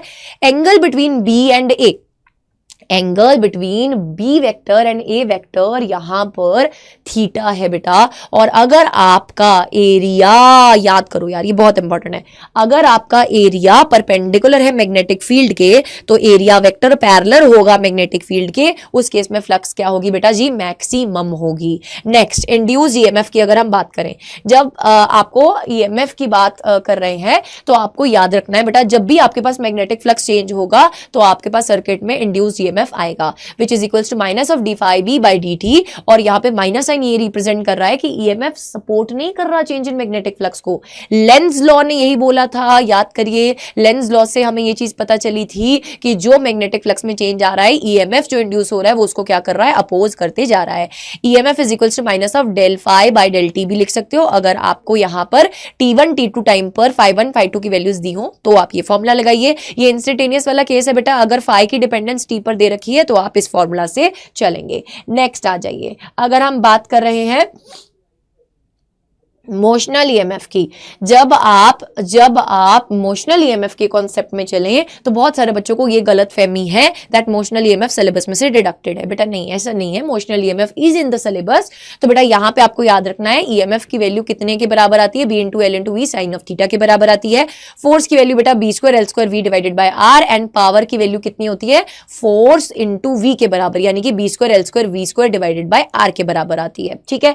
Next EMF induced in across ends of a rotating conductor बेटा आपके पास half of B omega R square के बराबर आता है, जब रोटेटिंग रॉड का केस है। ठीक है, नेक्स्ट आगे आ जाइए। अब बात करते हैं हम सेल्फ इंडक्टेंस की। बेटा सेल्फ इंडक्टेंस क्या है? किसी कॉइल में अगर करंट की वैल्यू चेंज हुई और उस कॉइल में उस करंट की वैल्यू के चेंज के कारण क्या इंड्यूस हो गया? ईएमएफ इंड्यूस हो गया। तो सब एक ही कॉइल में हुआ है, तो यहां पर सेल्फ इंडक्टेंस का कॉन्सेप्ट आएगा। बेटा एल की value N phi divided by I के बराबर आ जाएगी। ठीक है, N phi divided by I के बराबर आ जाएगी। ईएमएफ की बात करें तो minus of L D I by D T के बराबर आ जाएगी। ठीक है, इंड्यूस्ड ईएमएफ का फॉर्मूला जो है बेटा जी याद कीजिए, एन फाई की जगह हम क्या सब्सटीट्यूट कर देंगे? एल इंटू आई सब्सटीट्यूट कर देंगे। L is the self inductance coefficient, इसका एसआई यूनिट हेनरी के बराबर रहता है। Self inductance of a coil की अगर मैं बात करूं, एल की वैल्यू बेटा mu naught N square pi R divided bye 2 के बराबर रहती है। डिपेंडेंसेस आपको याद रखनी है। Self inductance of a long solenoid की बात करें, mu naught N square A divided by L के बराबर रहती है। म्यूचुअल इंडक्टेंस की अगर हम बात करें तो बेटा जी आपके पास याद रखिए, अगर एक कॉइल में करंट चेंज हो रहा है तो उसकी वजह से दूसरे बाजू वाले कॉइल में फ्लक्स में कितना चेंज आएगा वो हम स्टडी करेंगे। तो करंट अगर फर्स्ट में चेंज हो रहा है तो फ्लक्स एसोसिएटेड सेकंड के साथ है। तो EMF is equals to minus of M D I by D T आपके पास यहां पर वैल्यू आ जाती है। Mutual inductance of two coaxial solenoids की बात करते हैं। अब बेटा म्यूचुअल इंडक्टेंस की वैल्यू कितनी आ जाती है? Mu naught N one N two A divided by L. यहां पे ए याद रखना, ए हमेशा area of the inner coil होता है। ठीक है, ए आपके पास area of the inner coil होता है। नेक्स्ट आगे आ जाइए। चलिए अब energy stored in the inductor की बात करें तो इंडक्टर अपने अंदर मैग्नेटिक एनर्जी स्टोर करता है। यू की वैल्यू बेटा जी हाफ एल आई का स्क्वायर रहती है। L is a self inductance, I is the current. अब यहां पर भी अगर आपको मैग्नेटिक एनर्जी पर यूनिट वॉल्यूम यानी कि मैग्नेटिक एनर्जी डेंसिटी की वैल्यू निकालनी है तो वो किसके बराबर होगी? वहां पे क्या था? हाफ एप्सिलॉन नॉट ई का स्क्वायर, हाफ ऐसे ही आ गया। एप्सिलॉन नॉट की जगह 1 बाई म्यू नॉट आ गया, ई स्क्वायर की जगह बी स्क्वायर आ गया। अगर कोरिलेट करते चलोगे फिर मजे से समझ में आएगा। Induced EMF in AC generator, बेटा एसी जनरेटर में ईएमएफ की वैल्यू बात करें तो बोलो E is equals to E naught sine of omega T. अब यहां इस केस में बेटा जी ई नॉट की वैल्यू किसके बराबर? बैन ओमेगा के बराबर। अब अगर सोर्स ही टाइम के साथ साथ वैल्यू चेंज कर रहा है, टाइम डिपेंडेंस है अगर ईएमएफ, तो बेटा करंट भी आपके पास क्या होगा? Time dependence. तो करंट की value I naught sine of omega T हो जाएगी। This is instantaneous value, this is the maximum value. ठीक है, अब इंडक्टर्स को अगर आप सीरीज में कनेक्ट कर देते हो बेटा जी, अगर आप इंडक्टर्स को सीरीज में कनेक्ट कर देते हो तो उसकी इंडक्टेंस बढ़ जाएगी। पैरेलल में कनेक्ट करने पर इंडक्टेंस की वैल्यू, सेल्फ इंडक्टेंस की वैल्यू कम हो जाएगी। अगर आपके पास एम की वैल्यू यानी कि म्यूचुअल इंडक्टेंस क्या है? 0 है। बट अगर म्यूचुअल इंडक्टेंस 0 नहीं है तो बेटा जी आपके पास सीरीज के केस में प्लस माइनस 2m का फॉर्मूला आएगा। और अगर आपके पास पैरेलल में कनेक्ट कर रहे हो और म्यूचुअल इंडक्टेंस की वैल्यू 0 नहीं है तो दो को जब आप पैरेलल में कनेक्ट करोगे तो वहां सेल्फ इंडक्टेंस तो रहेगा ही रहेगा, म्यूचुअल इंडक्टेंस भी आ जाएगा। फॉर्मूला रहेगा L1 L2 minus of m का square divided bye L1 plus L2 plus minus of 2m। Plus कब आएगा? जब वो एक दूसरे को सपोर्ट कर रहे होंगे। माइनस कब आएगा? जब वो एक दूसरे को अपोज कर रहे होंगे। ठीक है जी, बाइंडिंग्स जब सेम सेंस में है तो प्लस, नेगेटिव कब आएगा? जब bindings are in the opposite sense. ठीक है, कपलिंग कोफिशिएंट की बात करें, कपलिंग कोफिशिएंट बेटा जी के आपके पास mutual inductance divided by under root of L1 L2 के बराबर आता है। नेक्स्ट आगे आ जाइए। अगर हम बात करें एवरेज वैल्यू ऑफ एसी की ड्यूरिंग अ हाफ साइकिल, बेटा याद रखिएगा फुल साइकिल के लिए वैल्यू इंपॉर्टेंस नहीं रखती है बिकॉज एवरेज वैल्यू उस केस में 0 हो जाती है। हाफ साइकिल के लिए वैल्यू आती है बेटा जी 2i नॉट बटा पाई। सिमिलरली अगर आप वी एवरेज की बात करेंगे यानी कि आप अगर बात करेंगे ओवरऑल हाफ साइकिल में पोटेंशियल का अगर मैं एवरेज निकालना चाहती हूं तो that comes out to be 2v naught divided by pi. Note during the full cycle बेटा average value of current as well as voltage क्या रहता है? 0 के बराबर रहता है। नेक्स्ट अगर आगे बात करें root mean square value, root mean square value क्या होता है बेटा? RMS value. सबसे पहले आप क्या करते हो? स्क्वायर करते हो, देन आप मीन लेते हो, देन आप रूट लेते हो। तो आपके पास आई आरएमएस कितना आ जाता है? आई नॉट बटा अंडर रूट 2 आ जाता है। I naught is a peak value, आप इसको अंडर रूट 2 से डिवाइड करते हैं। ठीक है, अब ये आपके पास किसके लिए आता है बेटा? जब आपके पास वैल्यू क्या होती है? I is equal to I naught sine of omega T होती है। वी आरएमएस बेटा V naught divided by under root 2 के बराबर हो जाता है। ठीक है जी, आगे चलेंगे। अब बात करेंगे हम कैपेसिटिव रिएक्टेंस की। बेटा जैसे कि रेजिस्टर के केस में रेजिस्टेंस होती है, ऐसे ही कैपेसिटर के केस में कैपेसिटिव रिएक्टेंस होती है। एक्सी का फॉर्मूला 1/ωc के बराबर आता है, विच इज 1/2πfc। जब आप फ्रीक्वेंसी को बढ़ाते हो बेटा एक्सी की वैल्यू कम होती है, दे आर इनवर्सली प्रोपोर्शनल। इसका ग्राफ भी इंपॉर्टेंट है, ठीक है। अगर इंडक्टिव रिएक्टेंस की बात करें तो एक्सएल बेटा जी ωL के बराबर आता है। इंडक्टिव रिएक्टेंस क्या था? Resistance offered by the inductor था, तो बेटा जी एक्सएल की वैल्यू ωL के बराबर आती है, विच इज 2πfl। यहां पे फ्रीक्वेंसी के डायरेक्टली प्रोपोर्शनल रहता है क्या? Inductive reactance. नेक्स्ट आगे चलिए, अगर हम बात कर रहे हैं for the case of pure resistive circuit, voltage और करंट फ्रेंड्स रहते हैं, इनके बीच में कोई भी फेज डिफरेंस नहीं होता, इंपेडेंस यहां पे रेजिस्टेंस के बराबर होता है। अगर प्योर इंडक्टर की बात करोगे बेटा, करंट लैग करता है π/2 से, एंड इस केस में बेटा जी एक्सएल आता है which is equals to ω/L। Phase difference रहता है 90 डिग्री का, करंट लैग कर रहा है behind the voltage bye 90 degree. अगर प्योर कैपेसिटिव सर्किट की बात करोगे तो उसमें करंट लीड करता है बाय π/2, तो बेटा जी करंट यहां पर लीड कर रहा है वोल्टेज से बाय 90 डिग्री, तो फेज डिफरेंस यहां पे हम -π/2 लिखते हैं। फेज डिफरेंस यहां पर हम -π/2 लिखते हैं, ये चीज आप याद रखेंगे। रीजन बीइंग π/2 फेज डिफरेंस तो है, बट वोल्टेज जब लीड कर रहा होता है उस सेंस को हम पॉजिटिव लेते हैं, तो जब करंट लीड कर रहा होगा बेटा तो हम इसको नेगेटिव कंसिडर करेंगे। एक्सी की वैल्यू किसके बराबर हो जाती है? 1/ωc के बराबर हो जाती है। फिर बात आती है एलसीआर सर्किट की। एलसीआर सर्किट में एल भी है, सी भी है, आर भी है, तो ओवरऑल इंपेडेंस बेटा जी √r² plus of XC - XL whole का स्क्वायर आती है। अगर मैं XC को बड़ा ले रही हूँ XL से, अगर एक्सएल को बड़ा ले रहे हो एक्सी से, तो बेटा XL minus of XC whole का स्क्वायर लिखना है यहाँ पे। अब फर्क कुछ नहीं पड़ेगा, स्क्वायर है ऊपर, ठीक है, बट प्रेजेंटेशन कुछ रहता है, समझ बेटा आपकी वहां पर आती है। जब एग्जामिनर आपका पेपर चेक करेगा तो उसको पता होगा कि आपको ये चीज पता है कि जब एक्सी बड़ा है एक्सएल से तो यहां पर आप इसको पहले लिखेंगे, ठीक है। इतना क्लियर हो गया। चलिए नेक्स्ट, अगर हम आगे बात करें phase difference in LCR circuit, अगर एक्सएल बड़ा है एक्सी से तो बेटा ओवरऑल इंडक्टर डोमिनेटिंग सर्किट बनेगा। बोलो, ओवरऑल इंडक्टर डोमिनेटिंग सर्किट बनेगा, tan inverse of XL - XC divided by R आएगा। अगर एक्ससी बड़ा है एक्सएल से तो बेटा जी आपके पास कैपेसिटर डोमिनेटिंग सर्किट बनेगा, tan inverse of XC - XL आएगा, डिवाइडेड बाय क्या आ जाएगा? आर आ जाएगा। Average power in AC circuit की मैं बात करूं तो पी एवरेज बेटा जी किसके बराबर आता है? VRMS IRMS cos of phi के बराबर आता है। अब रेजिस्टिव सर्किट के केस में बेटा जी आपके पास याद रखना है, रेजिस्टिव सर्किट के केस में आपके पास फाई की वैल्यू क्या रहती है? 0 के बराबर रहती है। क्यों?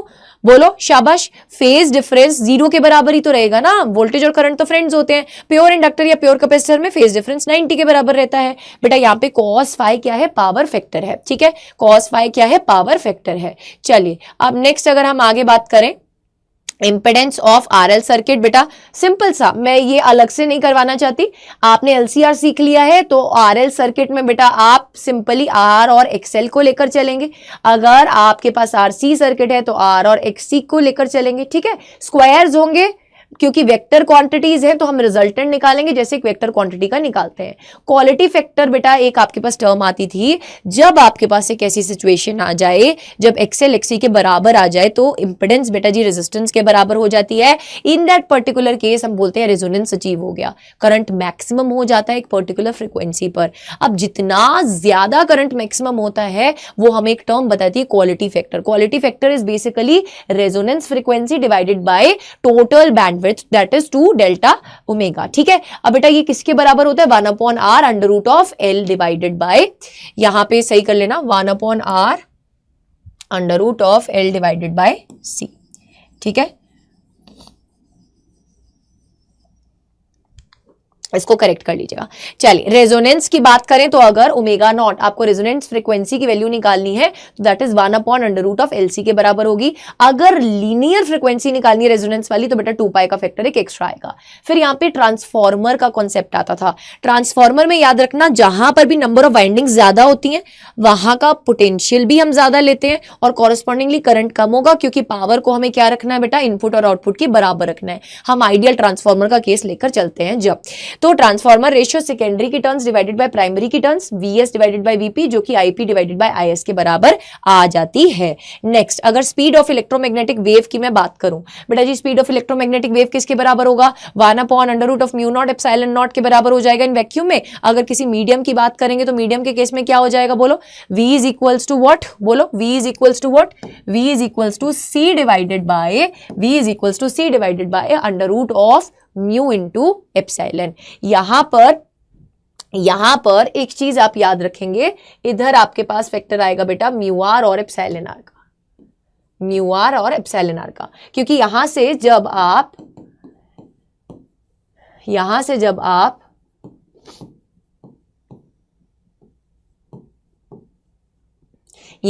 आप बेटा जी यहां पे ये एप्सिलॉन की भी पूंछी निकल गई है तो इसको काट देते हैं। चलिए, सो अगर आप यहां से 1/μ इंटू एप्सिलॉन लिखते हैं, उसको आप फर्दर खोलेंगे तो μr into epsilon r and μr into epsilon r and μ0 into epsilon naught. बेटा यहां पर 4 टर्म्स आएंगी। अब 1/μ0 एंड एप्सिलॉन नॉट को आप C से डिनोट कर सकते हैं, तो V की वैल्यू आपके पास C divided bye √μr epsilon r आ जाती है। ठीक है, चलिए नेक्स्ट आगे बात करेंगे। इस केस में आता है डिस्प्लेसमेंट करंट। बेटा अब यहां पर ना मैक्सवेल जी का एक कॉन्ट्रीब्यूशन आता है। मैक्सवेल जी क्या कहते हैं कि जो एम्पियर्स लॉ है ना, हम उसको थोड़ा सा चेंज करेंगे, यानी कि अब यहां पर एक डिस्प्लेसमेंट करंट का भी कॉन्सेप्ट आता था, जो कि एक फिक्टिशियस करंट था, जो कि एक ऐसा करंट था जो एक्चुअल में एग्जिस्ट नहीं करता, बट यस यहां पर कुछ पैटर्न्स देखे गए थे जिसके अकॉर्डिंगली हमने इस करंट को इंट्रोड्यूस किया था। अब याद रखना, जहां पर कंडक्शन करंट होता है वहां पर डिस्प्लेसमेंट नहीं होता, और जहां पर डिस्प्लेसमेंट होता है वहां पर कंडक्शन नहीं होता है। बेटा डिस्प्लेसमेंट करंट का सोर्स क्या है? Change in the electric flux. तो इलेक्ट्रिक फ्लक्स के चेंज के कारण जो करंट प्रोड्यूस होता है उसको हम डिस्प्लेसमेंट करंट के नाम से जानते हैं। ID की value epsilon not d phi e by dt के बराबर आती है। एंगुलर वेव नंबर बेटा k की वैल्यू 2 पाई बाय लैम्डा के बराबर आती है। एनर्जी डेंसिटी की बात करें EM वेव की, तो बेटा जी EM वेव के लिए मैंने आपको बार बार एक चीज बताई है, इलेक्ट्रिक फील्ड और मैग्नेटिक फील्ड दोनों बराबर हैं।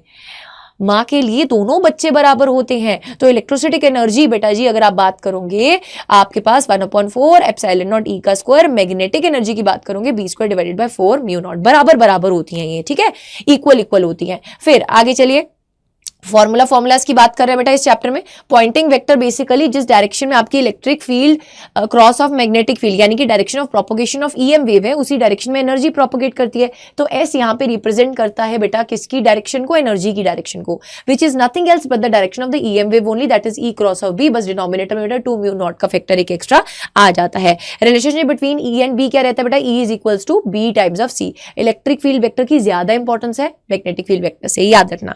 Pressure exerted by EM wave बेटा आपके पास कितना आता है? P is equals to I divided by C। अगर आपके पास एब्जॉर्बिंग सरफेस है, अगर रिफ्लेक्टिंग है तो 2I बाई C के बराबर आ जाता है। मोमेंटम ट्रांसफर्ड की वैल्यू बेटा जी U डिवाइडेड बाई C आता है, एब्जॉर्बिंग में रिफ्लेक्टिंग में 2U डिवाइडेड बाई C के बराबर आ जाता है। अब अगर आप बात करोगे intensity of the EM waves की, तो बेटा इंटेंसिटी आपके पास हाफ एप्सिलॉन नॉट E का स्क्वायर इंटू C आती है। E is basically the electric field here. ठीक है, चलिए अगर in terms of electric field लिख रहे हैं तो ये आ जाएगी। In terms of magnetic field लिखेंगे तो कैसे चेंज आएगा, आप जरूर से कमेंट सेक्शन में बताइएगा। रिप्रेजेंटेशन ऑफ EM वेव की अगर मैं बात करूं बेटा, आपके पास रिप्रेजेंटेशंस रहती हैं इस तरीके से। देखो अब इस केस में आपको याद रखना है, अगर kx और ओमेगा t दोनों ऑपोजिट साइन के हैं तो जो भी k के साथ वेरिएबल आएगा that is basically the direction of propagation of the EM wave. But अगर सपोज ऐसा हो जाता है कि दोनों पॉजिटिव या दोनों नेगेटिव हो जाते हैं, उस केस में बेटा जी जो भी k के साथ वेरिएबल है उसके साथ एक नेगेटिव का साइन लगाओगे, that will be the direction of the propagation of the EM wave. मैंने फिजिक्स के ब्रह्मास्त्र में ये आपको कंप्लीट बहुत अच्छे तरीके से समझा रखा है, वहां से इसको समझ सकते हैं। नेक्स्ट अगर हम बात करें मैक्सवेल्स की 4 इक्वेशंस कौन कौन सी हैं, फटाफट से नजर मारेंगे। गॉस लॉ ऑफ इलेक्ट्रोस्टैटिक को आप बेटा E डॉट ऑफ ds को charge enclose by epsilon not लिख सकते हैं। गॉस लॉ ऑफ मैग्नेटिज्म को B डॉट ds को आप 0 के बराबर लिखेंगे। फिर अगर आप फैराडेज लॉ की बात करेंगे तो E dot of dl is equals to minus of d phi b by dt। यहां पे बेसिकली आपने EMF को in terms of electric field लिखा है। मॉडिफाइड एम्पियर सर्किटल लॉ को बेटा B dot of dl is equals to μ0 I conduction plus I displacement के बराबर हो जाएगा। ठीक है, चलिए नेक्स्ट आगे बात करते हैं। अगर मैं इलेक्ट्रोमैग्नेटिक स्पेक्ट्रम की बात करूं तो बेटा जी आपको याद रखना है गाड़ी एक्सयूवी इन माई रेंज, यानी कि gamma rays, X rays, ultraviolet, visible, infrared, microwaves and radio waves. बेटा जी जैसे जैसे ऊपर जा रहे हैं वेवलेंथ की वैल्यू बढ़ती जा रही है, फ्रीक्वेंसी की वैल्यू कम होती जा रही है। हाईली एनर्जेटिक रेज के बारे में अगर आपसे कोई पूछे तो गामा रेज होगी। ये मैंने यहां पे इसका एक पैटर्न लिख दिया है वेवलेंथ का। I know it's difficult to remember but बेटा याद रखना पड़ेगा अगर नंबर लेकर आने हैं, ठीक है। अगर नेक्स्ट बात करें फ्रीक्वेंसी बेटा सी बटा लेमडा के बराबर होती है। इंटेंसिटी की बात करें 134 फॉर्मूला पर पहुंच गए हम, तो बेटा इंटेंसिटी की बात करें तो पावर डिवाइडेड बाय एरिया। अगर पॉइंट सोर्स है तो इनवर्सली प्रोपोर्शनल टू आर का स्क्वायर होती थी, लीनियर सोर्स है तो इनवर्सली प्रोपोर्शनल टू आर होती थी। तो चलिए यहां तक सब कुछ कंप्लीट हो गया। बुक नंबर 1 के फॉर्मूलाज होते हैं कंप्लीट। अब बुक नंबर 2 की बारी आती है। बुक नंबर 2 में बेटा जी सबसे पहला चैप्टर है हमारा रे ऑप्टिक्स का। रे ऑप्टिक्स में आप एक बेसिक सा फॉर्मूला पढ़ते हैं that radius of curvature is equals to 2 times of the focal length. ये मिरर्स में वैलिडेट रहता है। मिरर फॉर्मूला बेटा 1/f is equals to 1/v plus 1/u, where f is the focal length, v is the image distance, u is the object distance होता है, ठीक है। चलिए नेक्स्ट अगर आगे बात करेंगे मैग्निफिकेशन फॉर्मूला, मिरर्स के केस में माइनस ऑफ v बटा u आता है। v is basically the image distance, u is the object distance. Lens में बेटा जी प्लस ऑफ v बटा u के बराबर आता है। मैग्निफिकेशन पॉजिटिव होती है वर्चुअल एंड इरेक्ट के लिए, मैग्निफिकेशन नेगेटिव होती है बेटा अगर आपके पास जो इमेज बन रही है वो बन रही है रियल एंड इन्वर्टेड, ठीक है, रियल एंड इन्वर्टेड।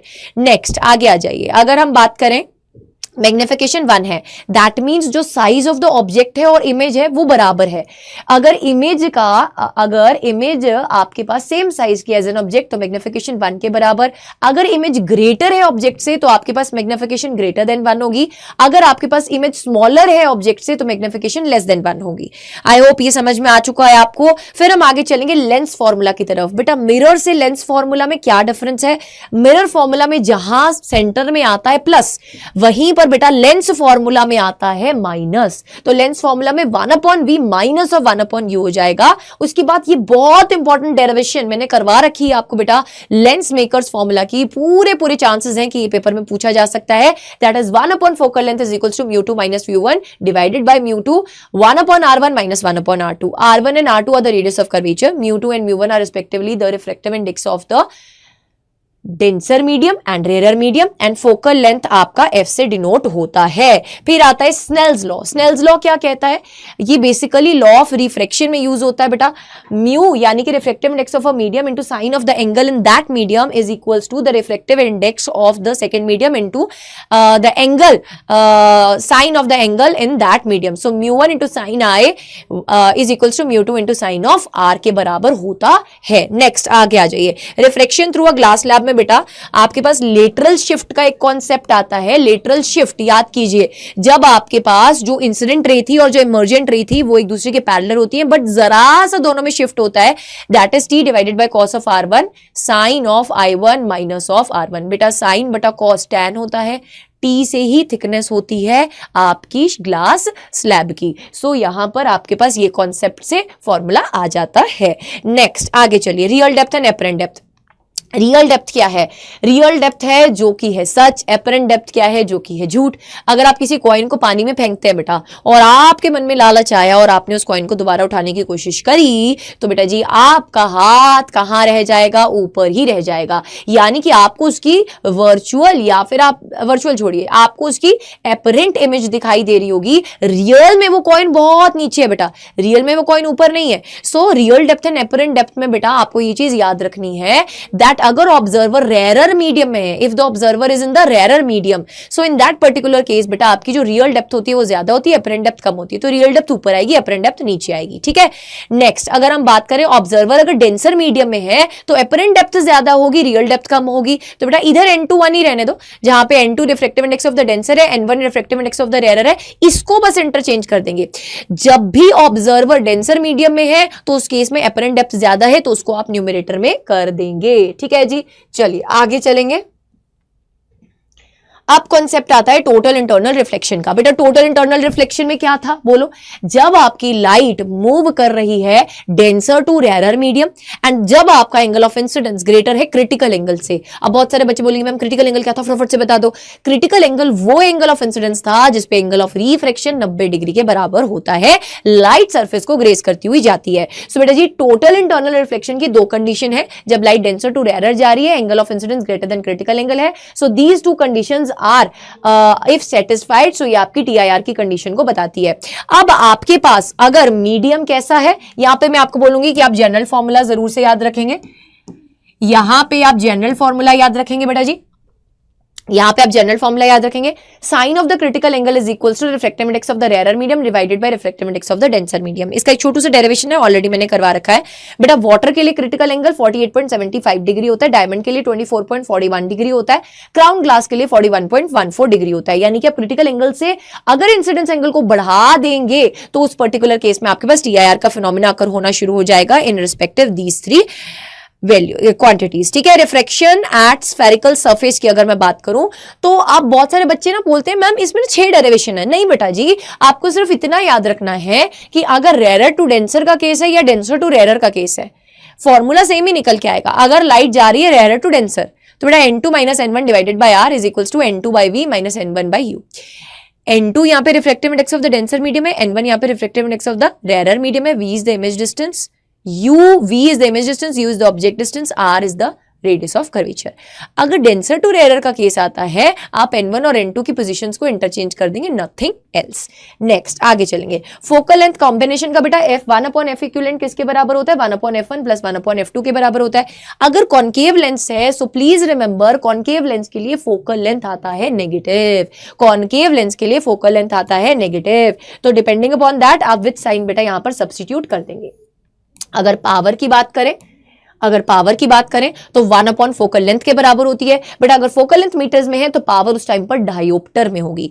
ठीक है, पावर उस टाइम किस में होगी, डायोप्टर में होगी। Power of the combination of the lenses की बात करें तो पावर का फॉर्मूला बेटा P1 plus P2 plus P3 के बराबर होता है।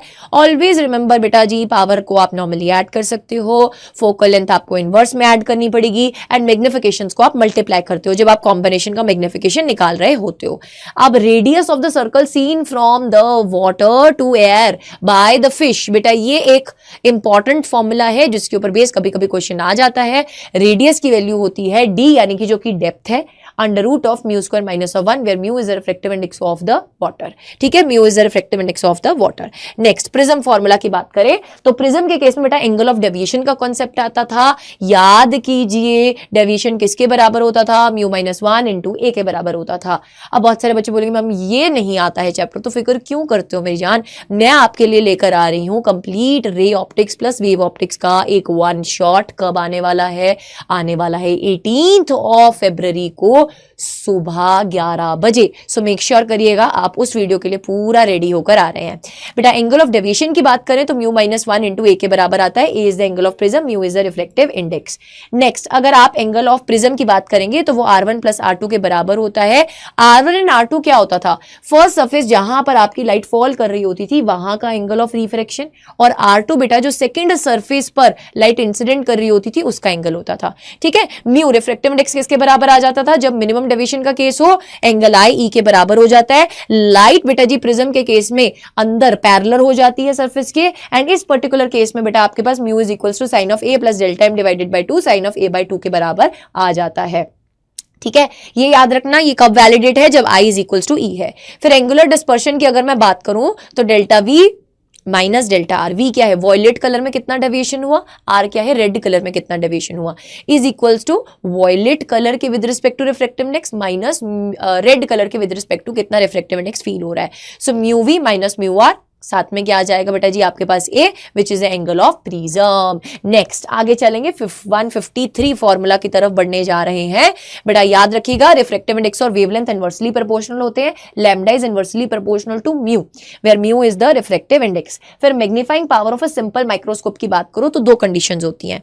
फाइनल इमेज अगर डी पर बन रही है, लीस्ट डिस्टिंक्ट विजन पर बन रही है, 25 सेंटीमीटर होती है नॉर्मलाइज के लिए, और दूसरा जब फाइनल इमेज इन्फिनिटी पर बन रही है। बेटा जब डी डिस्टेंस पर बन रही है तो 1 plus D divided by F, और जब इन्फिनिटी पर बन रही है तो D divided by F, where D is what, D is what 25 centimetre. ये फिक्स रहता है नॉर्मलाइज के लिए।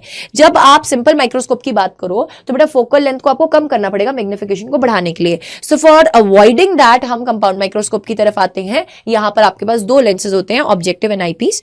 कंपाउंड माइक्रोस्कोप में हम नजदीक वाली चीजों को मैग्निफाइड करके देखना चाहते हैं, तो ऑब्जेक्टिव का फोकल लेंथ एंड अपर्चर बड़ा, आईपीस का फोकल लेंथ और अपर्चर छोटा। बेटा मैग्निफिकेशन ऑब्जेक्टिव एंड आईपीस की मैग्निफिकेशन को मल्टीप्लाई करके निकलती है। लेंथ ऑफ द ट्यूब बेटा जी आपके पास V0 plus of of F E के बराबर आती है। मैग्निफिकेशन क्या आ जाती है बेटा जी आपके पास, बोलो। अगर final image least distinct vision पर बन रही है यानी कि 25 सेंटीमीटर पर बन रही है तो एम की वैल्यू आती है माइनस ऑफ वी नॉट बटा U naught 1 plus D divided by F E.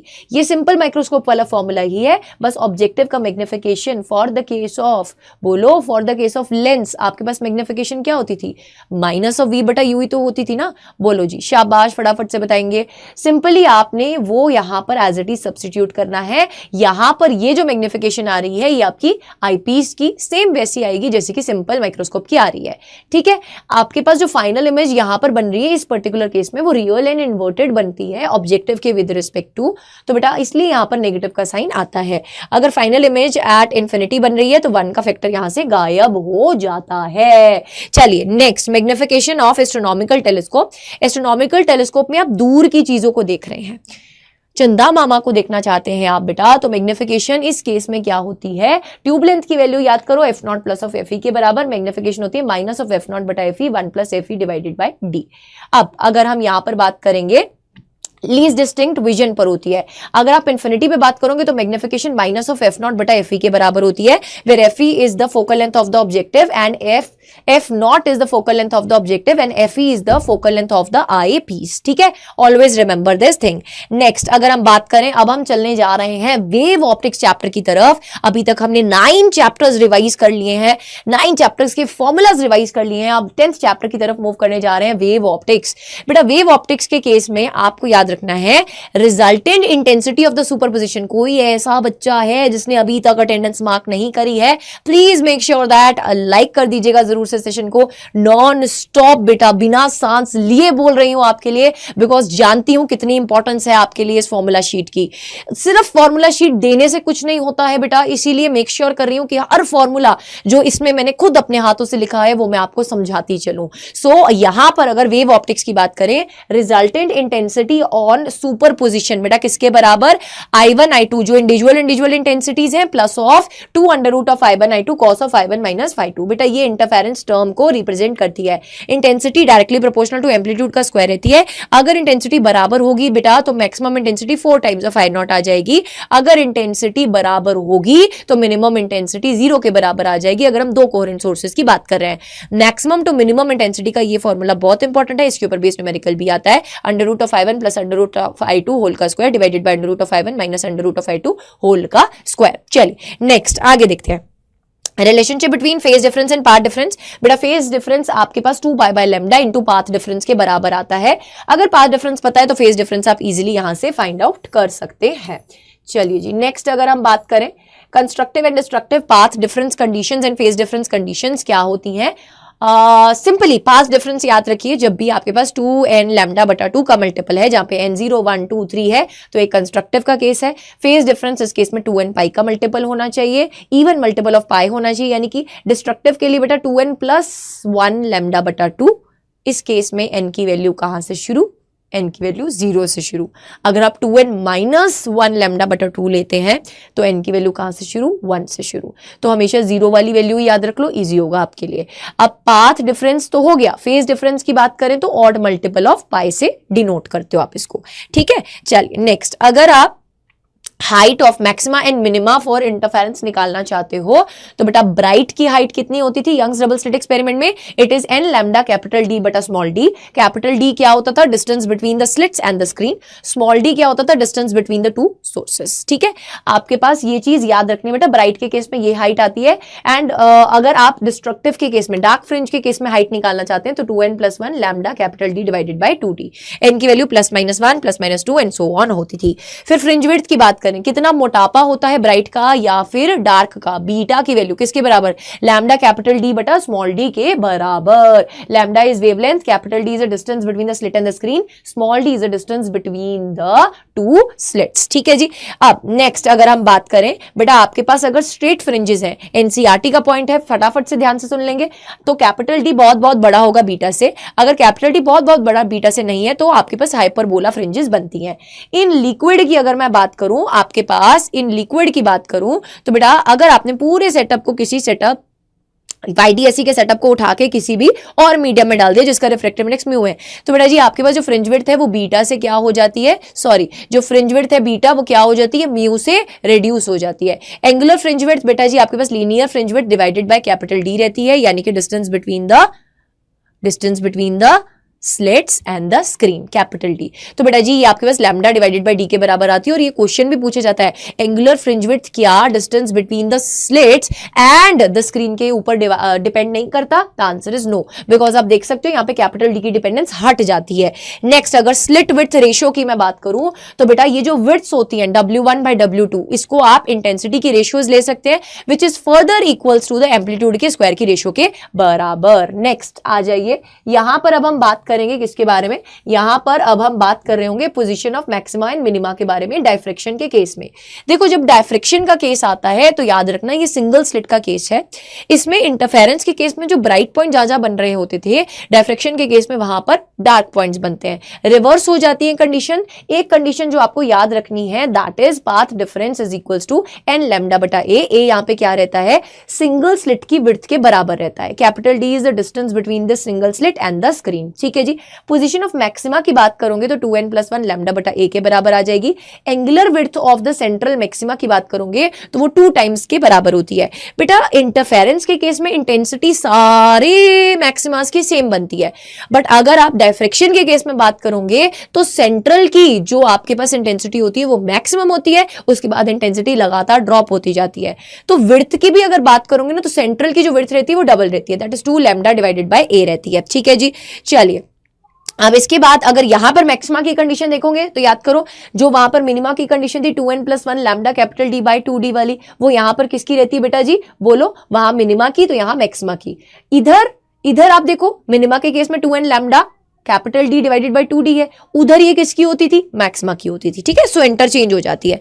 Validity of ray optics आपके सिलेबस से डिडक्ट हो चुका है, अदरवाइज छोटू सा formula z is equals to a² by lambda, A आपके पास width of the slit, lambda is the wavelength. ठीक है, फिर आ जाइए मॉडर्न फिजिक्स पे। मॉडर्न फिजिक्स में बेटा एनर्जी ऑफ द फोटोन की बात करोगे तो E h इंटू म्यू के बराबर रहती है, जो कि hc बटा लैम्डा के बराबर रह रही है। ठीक है, नेक्स्ट अगर वर्क फंक्शन की बात करेंगे तो वर्क फंक्शन वो minimum amount of energy required था किसी इलेक्ट्रॉन को बाहर निकालने के लिए, तो h times of mu naught, फिर mu naught is the threshold frequency. Einstein photoelectric equation याद करो, ये डिफरेंट फॉर्म्स है।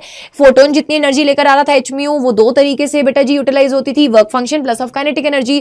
काइनेटिक एनर्जी को आप फर्दर बेटा डिफरेंट टाइप से लिखते चलिए, काइनेटिक एनर्जी को आप हाफ mv² भी लिख सकते हैं, E इंटू वी के बराबर भी लिख सकते हैं। फर्दर आप यहां पर वर्क फंक्शन को अगर म्यू की टर्म्स में लिखें और बेटा इस फॉर्मूला को फर्दर आप लैम्डा की टर्म्स में भी लेकर जा सकते हैं, म्यू को c बटा लैम्डा सब्स्टिट्यूट करते हुए। स्टॉपिंग पोटेंशियल याद रखिएगा बेटा, जो इलेक्ट्रॉन्स निकल रहे हैं, अमिट हो रहे हैं, वो एक रेंज ऑफ काइनेटिक एनर्जीज उनके पास होती हैं, तो maximum kinetic energy E into V naught के बराबर होती है, where V naught is the stopping potential. फिर यहां पे आपके पास एक फॉर्मूला एसोसिएटेड होता है बेटा of momentum of a photon which is E divided by C, energy divided by C. बेटा जी moving mass of a photon की बात करें तो h म्यू बटा c के स्क्वायर के बराबर होता है। वेवलेंथ की बात करें तो h डिवाइडेड बाई p यानी कि h डिवाइडेड बाई mv यानी कि h डिवाइडेड बाई mc भी आप इसको लिख सकते हैं। ये डी ब्रॉय मेटर वेव्स का वेवलेंथ का फॉर्मूला। अगर matter waves for the in terms of kinetic energy बताना है तो मोमेंटम को √2m इंटू काइनेटिक एनर्जी भी लिख सकते हो। काइनेटिक एनर्जी को बेटा जी आप हाफ mv मैक्सिमम के स्क्वायर से भी डिनोट कर सकते हो। अगर तो आपके पास कोई ऐसा पार्टिकल है जिसके पास काइनेटिक एनर्जी को लिखना है और उस पार्टिकल के पास चार्ज भी है तो आप चार्ज इनटू पोटेंशियल लिख देंगे काइनेटिक एनर्जी को। अदरवाइज बेटा अगर आपके पास कोई न्यूट्रल पार्टिकल है न्यूट्रॉन जैसा तो आप काइनेटिक एनर्जी को क्या सब्स्टिट्यूट करते थे, चैट बॉक्स में जरूर से लिख कर जाइएगा, मैंने आपको मॉडर्न फिजिक्स के वन शॉट में ये बता रखा है। I will be waiting for this. Wavelength की अगर मैं बात करूं तो आप इलेक्ट्रॉन के केस में याद रखिए वैल्यू क्या आती है 12.27 डिवाइडेड बाय √v, जहां पे v को आप डिफरेंट वैल्यूज बेटा पोटेंशियल की आपको दी होंगी, आप सब्स्टिट्यूट कर सकते हो। अगर प्रोटॉन का पूछ ले बाई चांस तो 0.2863 डिवाइडेड बाय √v। अल्फा का पूछ ले तो बेटा जी 0.1012 डिवाइडेड बाय √v। याद रखिए सब वैल्यूज किस में आएंगी बेटा, एंगस्ट्रॉम में की। अब कंडीशंस फॉर फोटोइलेक्ट्रिक इफेक्ट कभी कभी पूछ लिया जाता है बेटा, फोटोन जितनी एनर्जी लेकर आ रहा है that should be greater than और equal to what, work function. Frequency should be greater than और equal to threshold frequency. Wavelength should be less than और equal to what, critical wavelength, ठीक है। सो ये कंडीशंस आपको याद रखनी है। ये फॉर्मूला मैं नहीं एक्सप्लेन कर रही हूं बिकॉज यही मैंने तुमसे पूछा है चैट बॉक्स में। न्यूट्रॉन के केस में 25.6 divided by √T angstrom value आती है। बोर्स क्वांटाइजेशन कंडीशन बेटा क्या कहती थी कि आपके पास जो ऑर्बिट है ना उसका सर्कमफ्रेंस 2πrn किसके बराबर, n इंटू लैम्डा के बराबर। n is the integer, lambda is the wavelength, ठीक है। अगर n इंटीजर नहीं होगा, अगर n नॉन इंटीग्रल वैल्यू आया तो वो ऑर्बिटल अलाउड नहीं होगा। अब डिस्टेंस ऑफ क्लोजेस्ट अप्रोच का फॉर्मूला, एटम्स चैप्टर में चलो तो अल्फा पार्टिकल न्यूक्लियस के कितने क्लोज आ सकता है, जब तक उसको डर ना लग जाए, यानी कि जितना काइनेटिक एनर्जी लेकर आया जब तक वो पोटेंशियल एनर्जी में कन्वर्ट हो जाएगा। So that is equals to the distance of closest approach. बेटा distance of closest approach inversely proportional to kinetic energy आता था। ये फॉर्मूला डिराइव करना भी आता है, मैंने आपको प्रीवियस ईयर क्वेश्चंस में मॉडर्न फिजिक्स के करवा रखा है, इसको जरूर से कर लीजिएगा। इम्पैक्ट पैरामीटर बेटा जी बी आपका inversely proportional to kinetic energy होता था। ऊपर क्या आता है, cot ऑफ थीटा बटा 2 where theta is the scattering angle. Rutherford scattering formula में जितने अल्फा पार्टिकल स्कैटर हो रहे हैं that is inversely proportional to sine की पावर 4 ऑफ थीटा बटा 2। बोहर्स क्वांटाइजेशन कंडीशन बेटा L is equals to NH बटा 2π, MVR is equals to NH बटा 2π। बोहर्स क्वांटाइजेशन कंडीशन क्या कहती थी, बोहर कहता था, पोस्टुलेट उसका सेकंड कहता था कि वही ऑर्बिटल अलाउड है जिनमें एंगुलर मोमेंटम क्या रहेगा, क्वांटाइज्ड रहेगा। अब अगर frequency of the energy radiated आपको निकालना है, लेट्स सपोज कोई इलेक्ट्रॉन का ट्रांजिशन हो रहा है between the to energy levels, अगर ऊपर से नीचे लेवल पे आ रहा है तो फोटोन की उल्टी करके आ रहा है, फोटोन के पास कितना फ्रीक्वेंसी है जो एमिट हो रहा है, एनर्जी डिफरेंस उन दोनों लेवल्स का divided by the Planck's constant. Number of spectral lines बेटा ये याद रखना है। अगर आप बात करें कि आपके पास कोई nth ऑर्बिट से है ना, nth ऑर्बिट से इलेक्ट्रॉन ट्रांजिशन कर रहा है ग्राउंड स्टेट पे, तो कितनी नंबर ऑफ कॉम्बिनेशंस पॉसिबल है, it is equals to small n n-1 डिवाइडेड bye 2 where n is basically the nth orbit जहां से इलेक्ट्रॉन आ रहा है। Energy of the electron in the hydrogen orbit की अगर मैं बात करूं तो बेटा फॉर्मूला रहता है -13.6 divided by n² electron volt. But अगर मैं जनरल फॉर्मूला की बात करूं तो जनरल फॉर्मूला कहता है -13.6 z² divided by n² electron volt. ये जनरल फॉर्मूला है। अगर हाइड्रोजन ना हो कोई और हो तो बेटा उसमें z की वैल्यू आप एटॉमिक नंबर उस हिसाब से सब्स्टिट्यूट कर लेंगे, ठीक है जी। चलिए अब रेडियस की याद कीजिए फॉर्मूला फटाफट से, n² बटा z, हम 2 4π2 मेंबर कितने इस तरफ 2, ये मैंने आपको याद करवा रखा है। बेटा ऑर्बिटल्स इक्वली स्पेस्ड नहीं है, ऑर्बिटल्स किस रेशियो में स्पेस्ड है, 1:4:9:16:25, ठीक है, इक्वली स्पेस्ड नहीं है। अब वेलोसिटी की बात करो तो बेटा जी वेलोसिटी का आपके पास क्या फॉर्मूला आ जाता है, यानी कि स्पीड का क्या फॉर्मूला आ जाता है, v is equals to 2π(k)z का square divided bye nh। Dependence of z and n आपको याद रखनी है। हाइड्रोजन के लिए z की वैल्यू 1 हो जाएगी। अगर स्पीड ऑफ लाइट के साथ आप कंपेयर कर रहे हो तो v is equals to c divided by 1/1 c divided by 137 value आती है, ठीक है जी। n is the number of orbits, n is the number of orbits. Total energy बेटा ये फॉर्मूला आपको याद करने की जरूरत नहीं है, ये आपको याद करने की जरूरत है बेटा जी। जो काइनेटिक एनर्जी होती है ना that is equals to minus of total energy. Total energy negative आएगी तो kinetic energy overall total energy के मैग्नीट्यूड के तो बराबर होती है, but kinetic energy positive, total energy उतने ही सेम अमाउंट में negative. Potential energy is minus of 2 times of the kinetic energy, ठीक है जी। चलिए नेक्स्ट अगर आगे चलें तो आपको पता होना चाहिए दैट आपके पास Bohr's condition of stationary orbit 2πr is equals to n lambda, ये हम ऑलरेडी प्रूव कर चुके हैं। Spectral series of hydrogen atom की बात करोगे तो 1/λ is equals to r 1/n1 का स्क्वायर माइनस 1/n2 का स्क्वायर। इस फॉर्मूला में भी जरा सा मैं चेंज करूंगी, साथ में यहाँ पे बेटा z² से मल्टीप्लाई करूंगी बिकॉज जनरल फॉर्मूला में z² है। हाइड्रोजन के लिए यही z की वैल्यू आप 1 सब्स्टिट्यूट कर देते हैं। n वो लेवल है जहां पर इलेक्ट्रॉन लौट कर आएगा, n2 वो लेवल है जहां से लौट कर आ रहा है, जहां से चल रहा है। r is basically the Rydberg constant 1.097 इंटू 10⁻⁷ मीटर इनवर्स वैल्यू रहती है। बेटा जब किस्मत बहुत ही बुरी हो ना तो कभी कभी अगर रेडबर्ग कांस्टेंट की भी डिपेंडेंसी पे क्वेश्चन आ जाए तो उसका भी जुगाड़ मैंने कर दिया है। रेडबर्ग कांस्टेंट आपके पास होता है m टाइम्स ऑफ e की power 4 divided by 8 epsilon not का स्क्वायर h का क्यूब c। आपको ये वैल्यू अगर वैसा बोलते हैं ना कौड़ा घूंट पीकर, है ना, ऐसा करेले का जूस बड़ा कड़वा होता है बट फायदेमंद होता है, तो बेटा ये फॉर्मूला भी बहुत फायदेमंद वाला है, इसको करेले के जूस जैसे कड़वा घूंट समझकर निगल लेना, ठीक है। सो कर लीजिएगा इसको। चलिए नेक्स्ट आगे चलें तो ये सब एक्सप्लेन करने की जरूरत नहीं। लाइमन सीरीज के लिए बेटा क्या होगा, लॉट के कहां पर आएगा, फर्स्ट लेवल पर, ऊपर कहीं से भी आ सकता है। अल्ट्रावायलेट रीजन में मिलती है। बामर सीरीज विजिबल रीजन में लॉट के सेकंड लेवल पर आएगा, पास्चन में थर्ड लेवल पर लॉट कर आएगा। इंफ्रारेड रीजन ब्रैकेट में लॉट के कहां पर आएगा, फोर्थ लेवल पर लॉट कर आएगा इंफ्रारेड रीजन। पफंड में लॉट कर कहां पर आएगा बेटा जी, फिफ्थ लेवल पर आएगा, फार इंफ्रारेड रीजन। ठीक है जी। फिर न्यूक्लियाई चैप्टर की बात करें तो radius of the nuclei R is equals to R naught A 1/3। A is the mass number, R naught क्या है बेटा 1.2 into 10 raised to the power -15 metre. ये याद रखना, this is a constant term. बेटा जी मास डिफेक्ट होता है delta M is equals to ZMP plus A minus ZMN। Z क्या है, एटॉमिक नंबर है, बोलो Z क्या है, एटॉमिक नंबर है, A क्या है, मास नंबर है। डेल्टा एम क्या रिप्रेजेंट कर रहा होता था कि अगर इंडिविजुअल प्रोटॉन्स और न्यूट्रॉन्स के मासेस को हम कंसिडर करें और जब हम उनको कंबाइन करके न्यूक्लियस बना लें तो उनमें देयर इज सम डिफरेंस। ठीक है, तो अगर आप मास ऑफ द न्यूक्लियस के विद रिस्पेक्ट टू इन दोनों वैल्यूज को ऐड करके सब्ट्रैक्ट करेंगे, so there is some defect delta M which is refer to as mass defect. बेटा यही मास डिफेक्ट, ये जो मास में थोड़ी सी कमी आई है, ये किस में कन्वर्ट हो चुकी है, बाइंडिंग एनर्जी में कन्वर्ट हो चुकी है। So binding energy is delta M C का स्क्वायर। ठीक है जी। अब next binding energy per nucleon, बेटा याद रखिएगा जिस भी केस में बाइंडिंग एनर्जी पर न्यूक्लियन ज्यादा है, यानी कि अगर मैं बात करूं आयरन के केस में तो 8.75 MeV के बराबर रहती है, दैट इज मैक्सिमम, तो वो सबसे ज्यादा स्टेबल है। बेटा जी अगर binding energy per nucleon versus mass number का कर्व आपको याद हो, इंपॉर्टेंट ग्राफ्स का वन शॉट भी बनाया हुआ है, उसको जरूर से देखो। अगर आपको वो याद हो तो आपको पता होना चाहिए कि उसमें आपके पास जैसे जैसे आपका मास नंबर बढ़ रहा होता था, बाइंडिंग एनर्जी पर न्यूक्लियन की वैल्यू ड्रॉप हो होती थी, तो सब मिडल रीजन में आना चाहते थे, उसी का खेल खेलते थे। बेटा 1 AMU 931.5 MeV के बराबर होता है न्यूक्लियर फ्यूजन रिएक्शंस। मैंने यहां पर एक फ्यूजन रिएक्शन लिखा है, इसको आप जरूर से याद कर लीजिएगा। ठीक है जी, चलिए आगे बढ़ेंगे। फ्यूजन रिएक्शन भी मैंने आपके लिए यहां पर लिख दिया है, आप इसको जरूर से याद कर लीजिएगा। ठीक है जी। चलिए यहां पे बेटा ये 3 times of neutron, 3 neutron emit होते थे, याद करो। अगर आप इनको कंट्रोल कर लेते थे तो न्यूक्लियर रिएक्टर, अगर कंट्रोल नहीं कर पाते थे तो बॉम्ब बन जाता था। ठीक है। चलिए अब अगर सेमीकंडक्टर में बात करें, सेमीकंडक्टर में तो बहुत थोड़े से फॉर्मूला, बेटा 2 टाइप के चार्ज कैरियर्स हैं, इलेक्ट्रॉन्स हैं, होल्स है। ठीक है, इलेक्ट्रॉन्स की बात करेंगे अगर तो फटाफट से बोलेंगे, बोलो इलेक्ट्रॉन्स की बात करेंगे तो उसकी वजह से इलेक्ट्रॉनिक करंट, होल की बात करेंगे तो होल करंट। बेटा इंट्रिंसिक सेमीकंडक्टर के केस में number of electron density, hole density बराबर होती थी इंट्रिंसिक के बराबर। अगर आप एक्सट्रिंसिक के केस में बात करेंगे तो Ni का स्क्वायर Ne इंटू NH के बराबर होता था, जहां पे Ne electron concentration, NH hole concentration and Ni intrinsic charge carrier की कंसेंट्रेशन के बराबर होता था। फिर फॉरवर्ड बाइसिंग के केस में बेटा P को आप हायर पोटेंशियल के साथ, N को लोअर पोटेंशियल के साथ कनेक्ट करते थे।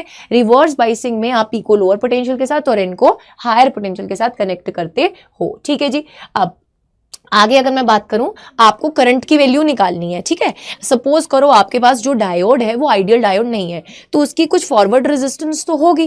ठीक है, इसी तरीके से अगर मैं बोलूं कुछ रिवर्स रेजिस्टेंस भी होगी। तो अगर आप फॉरवर्ड बाइसिंग का केस लेकर चल रहे हो तो बेटा आपके पास जो टोटल करंट आएगा वो E माइनस VB के बराबर आ जाएगा। E इज बेसिकली द बाहर से जो आपने पोटेंशियल लगाया है वो, ठीक है, divided by capital R plus of RF। R is basically the external resistance, RF is the forward biasing का रेजिस्टेंस। ठीक है, फॉरवर्ड के केस में क्या रेजिस्टेंस रहता है। हाफ वेव रेक्टिफायर में बेटा जी रिपल फैक्टर 1.21 के बराबर आता है, एफिशिएंसी 40.6% के बराबर आती है। ठीक है, फुल वेव के केस में बिल्कुल गला जा चुका है, नॉन स्टॉप बोलकर आपका ये लेक्चर बनाया है ताकि छोटे से छोटे टाइम में बने और आप इसका इफेक्टिव एक रिवीजन कर सके फॉर्मूलाज का। आई hope you love this session बेटा, वो प्यार मुझे कमेंट सेक्शन में दिखना चाहिए नीचे। अगर हम फुल वेव रेक्टिफायर की बात करें तो रिपल फैक्टर 0.48 के बराबर आता है, एफिशिएंसी 81.2% के बराबर रहती है। So this was all about your formulas. I hope you loved and enjoyed this session. So for this formula sheet, don't forget to join me on the telegram channel। official telegram channel का link बेटा जी इस video के नीचे pin किया गया है। बेटा कल से एक बहुत इंपॉर्टेंट सफर शुरू होगा, सो प्लीज मेक श्योर दैट आप हमारे चैनल के साथ जुड़े रह रहे हैं। मैं जानती हूं कि आपका फिजिकल एजुकेशन का पेपर है, इसलिए मैं आपको अलग से बहुत ज्यादा लोड नहीं देना चाहती हूं। दैट इज वाई ये छोटा सा सेशन मैंने आपके लिए लिया है, ताकि आप इफेक्टिव तरीके से यहां पर रिविजन भी कर सके सारे फॉर्मूलाज की एक बार, एंड फिर हम फिर मिलेंगे कल बेटा एक नए सेशन में, एक नई एनर्जी के साथ। आगे आने वाले ये 3.5 दिन बहुत ज्यादा इंपॉर्टेंट रहने वाले हैं। सो जितने भी हैशटैग पीपीपी आर्मी है रेडी रहेगी, वो जोश मुझे कमेंट सेक्शन में दिखना चाहिए। Stay tune, don't forget to like the video, don't forget to subscribe if you are the new user. चलिए मिलते हैं नेक्स्ट वीडियो में, टिल देन बाय बाय।